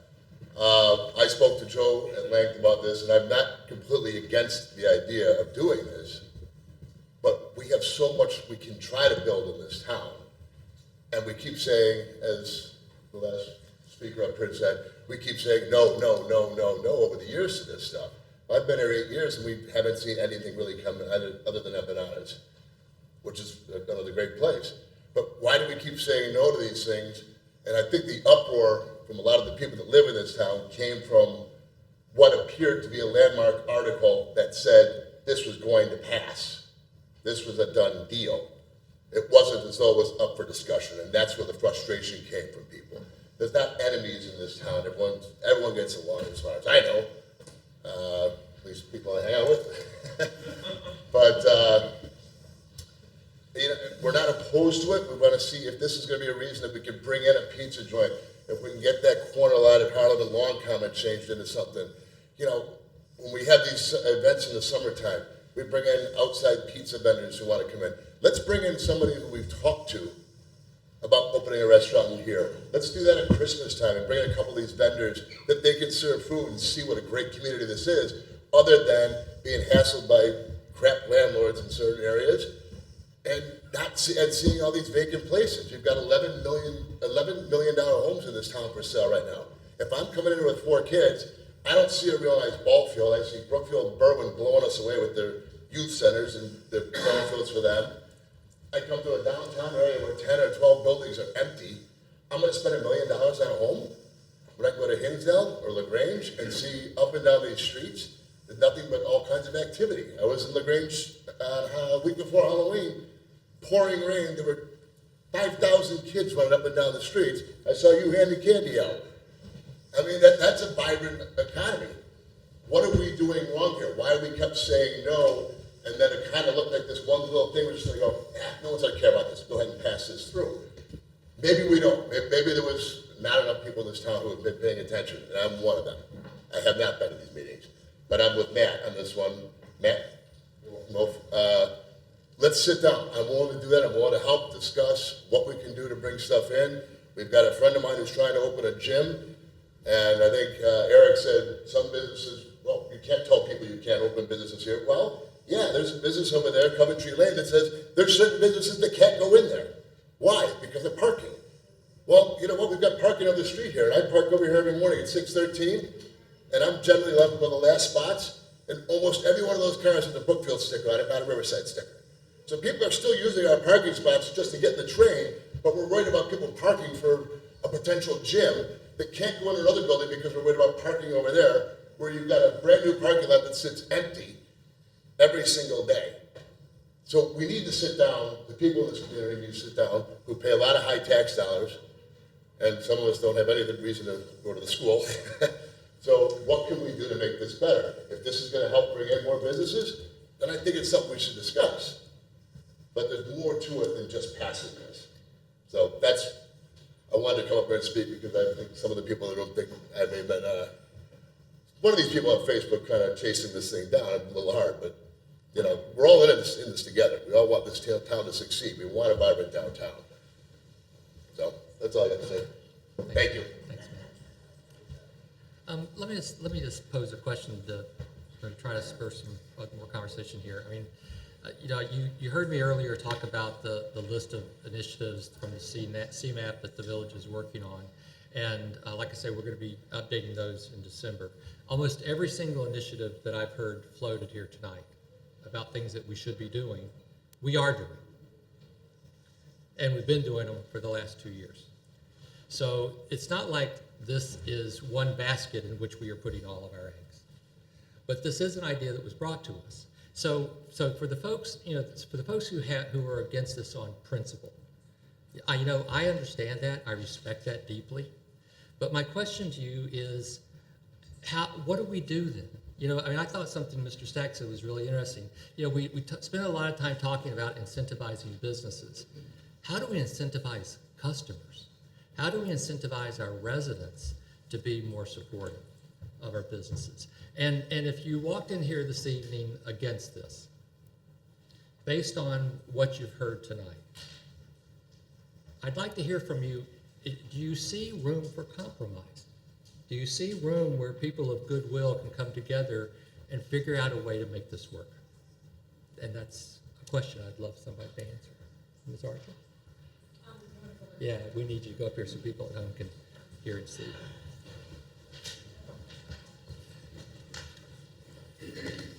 Hi, Jane Archer again. I understand the appeal for the businesses, for the video gambling. But some of the things that get brought up, and I'm not going to address the video gambling directly with this comment, but if the residents are not supporting the businesses, then why did Scott just come in and mention a dozen names? Clearly, the residents are supporting his business. I mean, how many restaurants can the 9,000 residents of Riverside support? Are we saturated with that? Or do we need a diversity of kinds of restaurants? I still think it comes back to, while we would wish to have more restaurants, you know, it's having the right businesses that fit the problem of Riverside not having drive-by traffic. I don't know if you guys realize this, but I'm a co-owner of a business which cannot have any drive-by visibility because it's on private property. I am one of the owners of Pratt Place Inn and Barn, a Forbes 4-star rated inn in Northwest Arkansas. We have to go out and get our customers. We have to actively work every single week to raise our visibility. People in that town, they know the property, but they don't know that there's a business up there. And I remember during the recession, some of the communities around us were renting billboards on 290, advertising that these communities were great places to live. And I've never seen Riverside go outside of Riverside to promote Riverside, to get people in. I mean, it's kind of common sense, I think. I mean, there are some things we do. I'm also on the board of the Riverside Arts Weekend, which we try to bring people in from outside. I see that as something that helps to promote Riverside. But at the time that we do that, we try to get the businesses, and I know that the Riverside businesses do support us, and I'm very appreciative of that. But at the same time, I don't know that we have a good synergy there where they feel like that is bringing business, driving business to them, or that they want to participate in that as far as being open during that event. But anyway, that's just my 2 cents. Thank you. Mr. Butterman? My name's Jerry Buttermer, and I live on Quincy, but Quincy's a street in Hinsdale now. I lived on Scottswood for 25 years, so I haven't spoken at these meetings for about a year. But to answer your question then about, and the question that's raised about bringing people in, CMAP really hit a lot of those issues, I thought, right on the head. They said basically, activate that riverfront. You have your trails now, the dams are removed, promote kayaking, promote running along the trails, clean up the view so people want to sit along the edge. That won't do anything immediately, but it will tend if you drag them into the business district. How can you do that? We experimented with, remember the 1871 posters from Olmsted's book? Posters along the riverbank that showed, here's what it looked like when the refectory was here. And you look up and you say, wow, my gosh, it's still beautiful. It's still much the same. And where are you standing? You'd be standing in front of the dilapidated youth center. It's a poor, poor use of the most valuable parcel of land in the village. Please, please, as much as I love our police chief and the wonderful job he's done with the police department, don't expand the police station in that area. It'd be similar to Rom putting the garbage trucks at Buckingham Fountain. It's a tremendously valuable piece of land. It can be put to a much higher use. How do we bring people in? I discovered Riverside, confess, as cut-through traffic, coming from a meeting and the traffic was bad. I cut through and I said, my God, this town is fabulous. And I found Burlington Street and I walked into Burlington Realty, and 3 years later, after searching, we bought a wonderful house and raised our family here. I think a resource for people today is that train. There's 25,000 commuters passing through every day. Do something in the heart of town that's not brightly lit up, but that shows nicely. You know, the ice rink we put into Swan Pond 18 years ago. We moved it to the big ballpark 15 years ago. We knew when we put it in Swan Pond where it really belongs. The perfect spot for it is right in the center of Guthrie Park. It's the same size. Picture it with Italian lights around the holidays. What that view would be like from the train. EDC promoted a farmer's market or a gift market in the train station during the winter. If the arcade building is full, I've talked to Joe LaMantia about decorating one of the windows with a display of a kitchen. You know, cooperate with the owner of the arcade building who did a fabulous job restoring it. So if you've got a brightly lit showcase of a wonderful kitchen like LaMantia has in his store, and people on the train see it as the train is sitting here for 40 seconds as people get off the train. Those things, the people that are putting a new kitchen in Naperville, the guy that's sitting on the train, he can say, hey, honey, I caught this phone number as we drove by. They can call Joe. Joe can tell him, get off the train, I'll meet you for a beer at Molly's. We'll talk about your new kitchen. You get back on the train and you go home. People discover the Choo Choo or Molly's because they're kayaking, and they can find their way because they see a piece of artwork that we're known for. It's got a QR code. They scan it with their phone. They learn about the history behind that location, and they get a 30-second commercial that links them to the Choo Choo and his special and the special over at Molly's. So bring them in and welcome them. But there are, aside from the cut-through automobile traffic that none of us like, 25,000 people a day on the train. Invite them in, reach out. Thanks, Ms. Butter. Yes, sir, please. Good evening, Charles Clarkson, 89 East Quincy Street. And I've been a Riverside resident for about 18 years. I've seen a lot of businesses come and go. And I've often wondered why that is, because we are a great community. I'd like to thank the board for giving everybody a voice on this and allowing us to speak our mind. I believe personally that video gaming is probably a bad idea, and I'm going to touch on briefly a couple of reasons why. Well, first and foremost, what we're seeing is the tax revenue from the state standpoint. Well, as far as I know, and it hasn't been reversed, as of July of this year, Governor Rauner has stopped all payments of video gaming proceeds to the municipalities that have it. So that's something that you can automatically rule out, unless it's been reversed. Another thing is, it was brought up about crime. No, there hasn't been violent crime. But what are the stats on DUI arrests? Since the Shangri-La issued it, I've seen a number of news articles pertaining to DUI arrests from our police department on the rise constantly. We had instances in town where we had a crossing guard struck by a drunk driver and a child.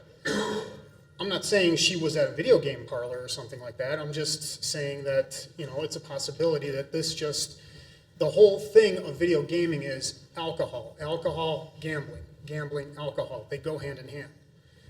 Another restaurant that was brought up, I was at, I believe Monday or Tuesday, I was at Novi's in Berlin. I was one of 2 people getting food at 5:30 in the evening.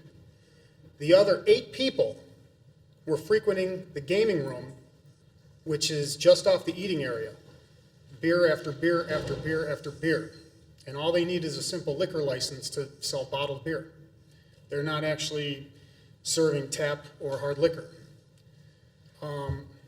One of the things we should keep in mind, while we can not show advertising, the signs won't be out in front, and the machines will be hidden away in a corner somewhere, you're not going to be able to hide the clientele that frequents these games. Eventually, they're going to have to come out through the eating area to go outside and get in their car. That's one of the things that I'm worried about.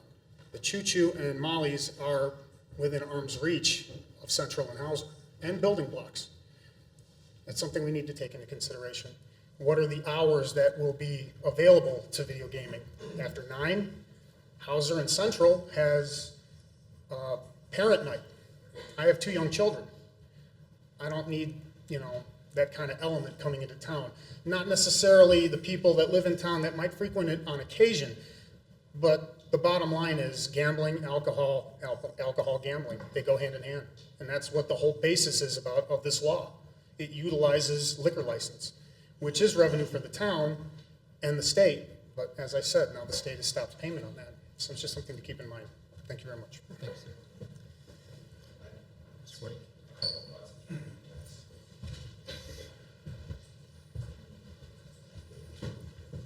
Again, Nick Fournier, 305 Maplewood.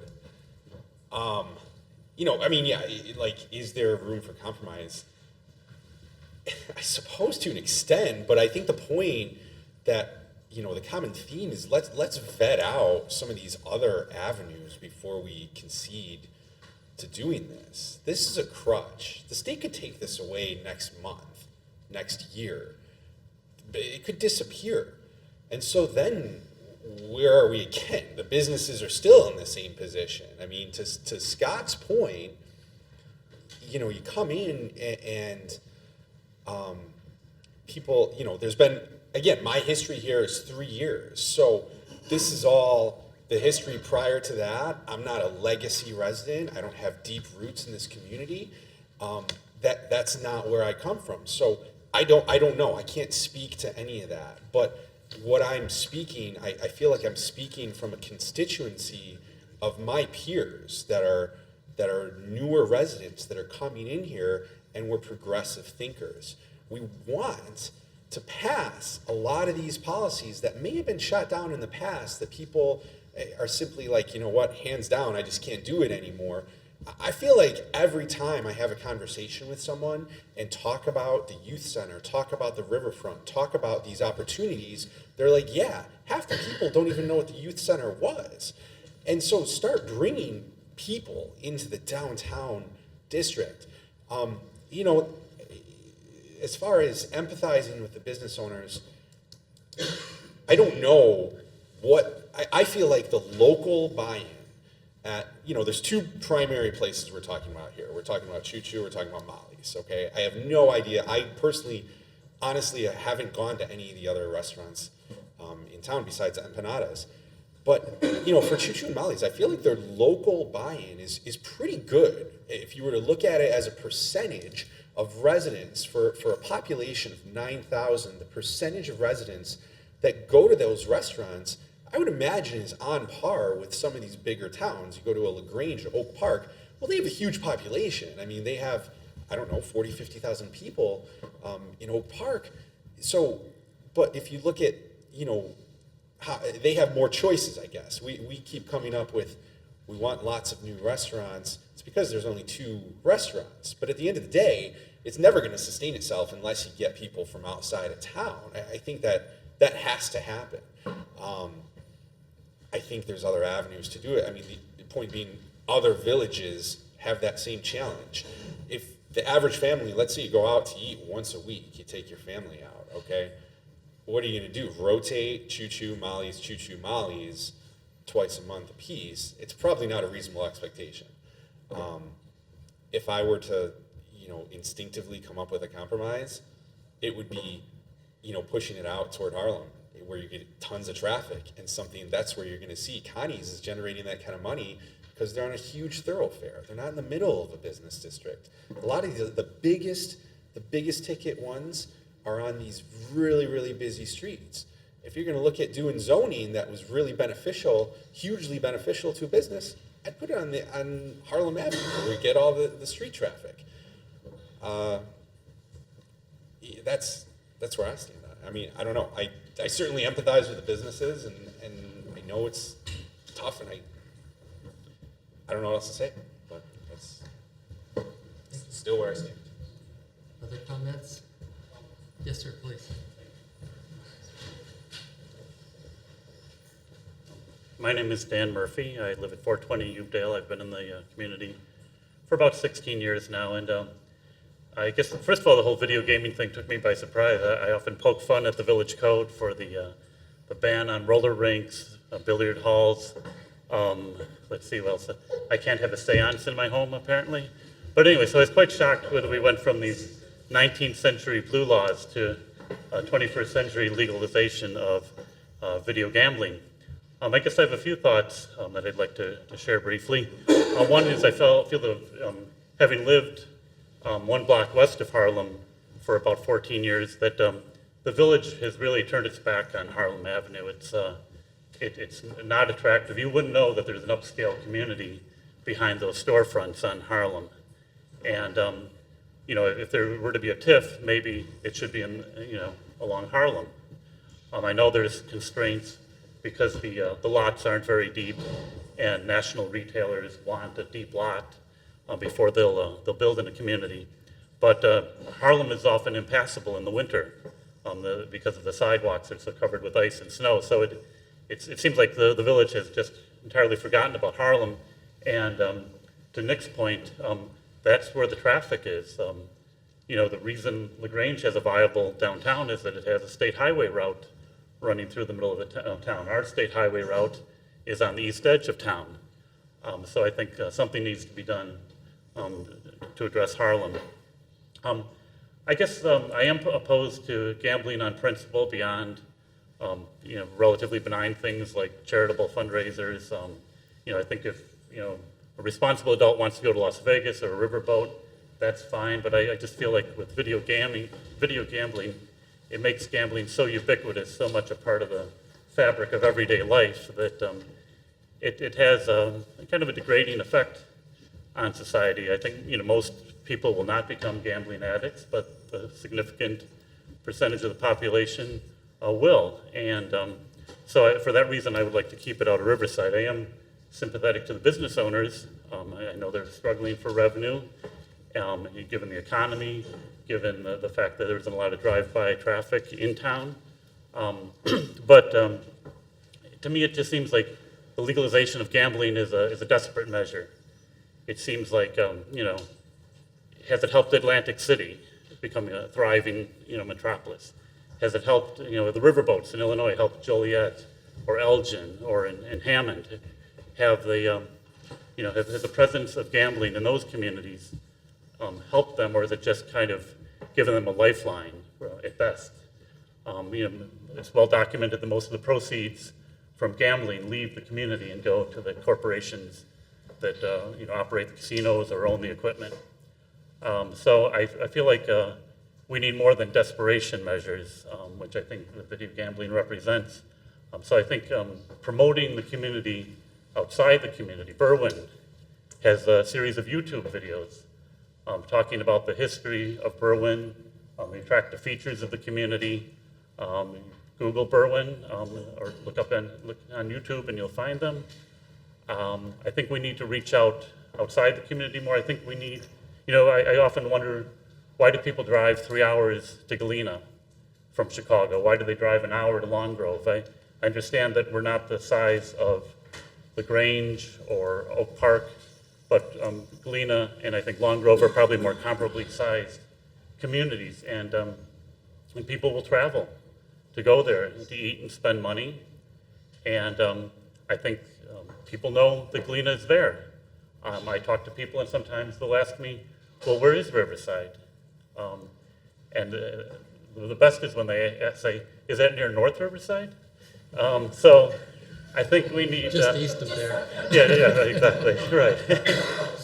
So I think we need to, we need to make people aware that we're simply here, and then beyond that, what we have to offer.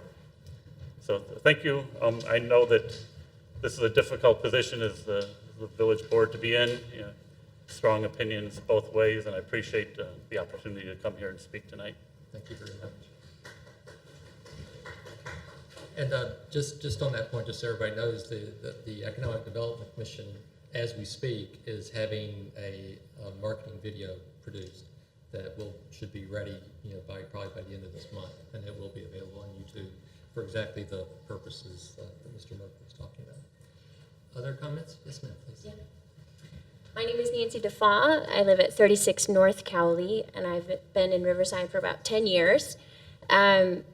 Shortly after I moved to Riverside, the whole CMAP conversation started, and so I remember all of that process and was here, and a lot of the issues are the same as far as the challenges to our business community, and I appreciate that. I'm self-employed, and I certainly understand how important it is to make sure you explore all your revenue options and try and do everything that you can, but I also know that not all revenue is equal. And I would really put it to this community to think about who the core customers are of the businesses in this community. I know I have 3 small children and we don't go very far. So I really rely on the Choo Choo and Molly's as places where I'm happy to bring my family and have a nice evening. So while I appreciate this separate and you're not gonna know it's there, in practice, I find that really hard to imagine. So is there room for compromise? Potentially, based on maybe hours, based on access, based on all kinds of things. But that level of specificity and thoughtfulness has not been part of this conversation. This was just we should do this, right? Well, I don't really think we should just do this. If we are going to do it, I think it has to be very carefully thought out. And like I said, I really appreciate the position that business owners are in, and it is challenging. At the same time, in the last 10 years, Fiore Bakery is here, Fleur is here, Shamrock Florist is here, Riverside Foods has really figured out who their core demographic is and is nailing it and is busy all the time and has extended their hours. And so I do think it's possible to be successful in Riverside. I think you have to really carefully consider who your core customers are.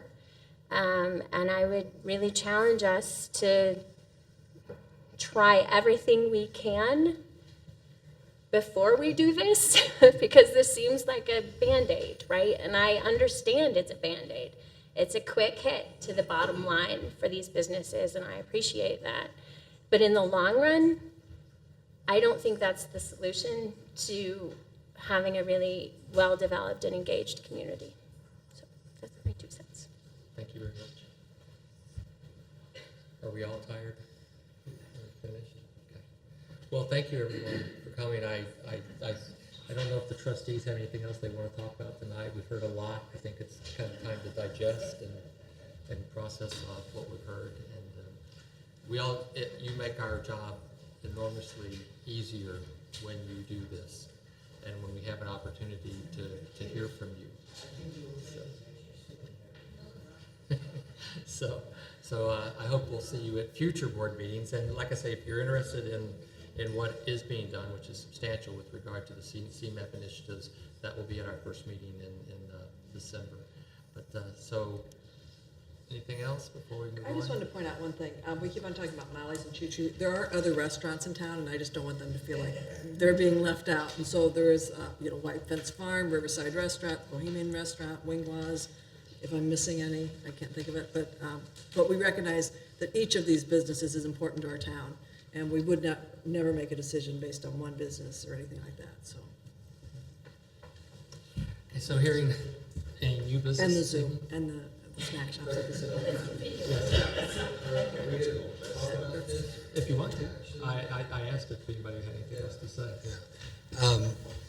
I mean, right now we have direction to staff to prepare an ordinance for the next agenda, correct? No, we don't. Well, I thought we did that at the last meeting. No, we said we'd talk about it at this meeting and see whether or not. I'm sorry, I thought we had directed Based staff. on what I've heard tonight, I think. Nope. I don't think Nope. Well, Nowhere near. that's where I'm going at is. Nowhere near. And I think we need to digest it, like you said, and I think we need to continue the dialogue with all of you and work through this. I mean, it's not gonna go away. We have our businesses that need us, and we have all of us that wanna make it right. So I think we need more time. I know I do. Yeah, me too. And again, I want to applaud everybody for reaching out. Some of the comments were quite colorful, but I think just the fact that I saw the passion of everybody in town for or against was a really good thing. We all care about this place, right? So we really need to work through this. So what is the next step? Continue discussion. At the next board meeting? Or?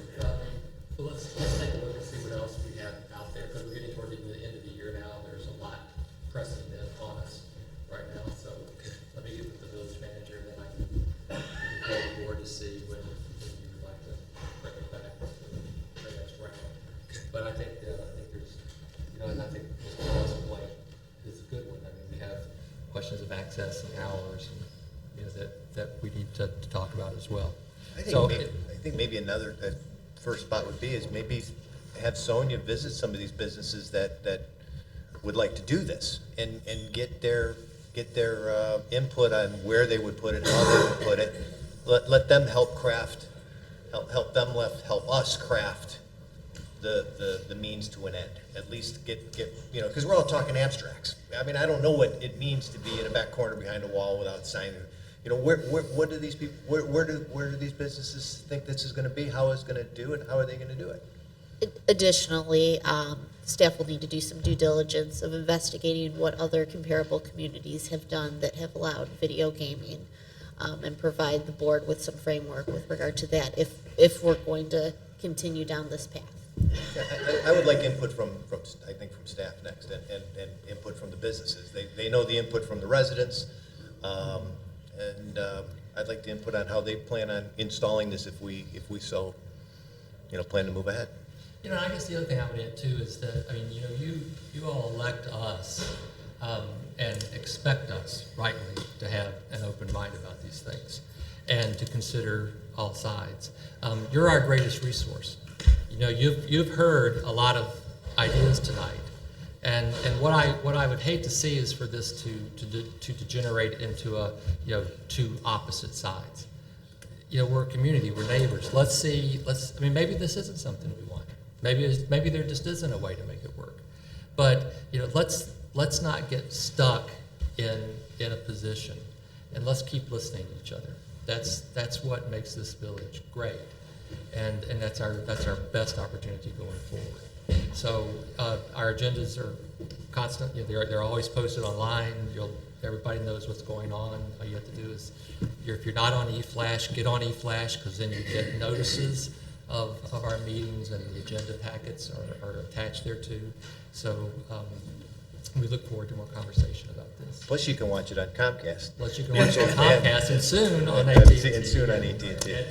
And also, when they do look at the agenda, they can note that things that are under considerations are just open for discussion. We start a discussion on something.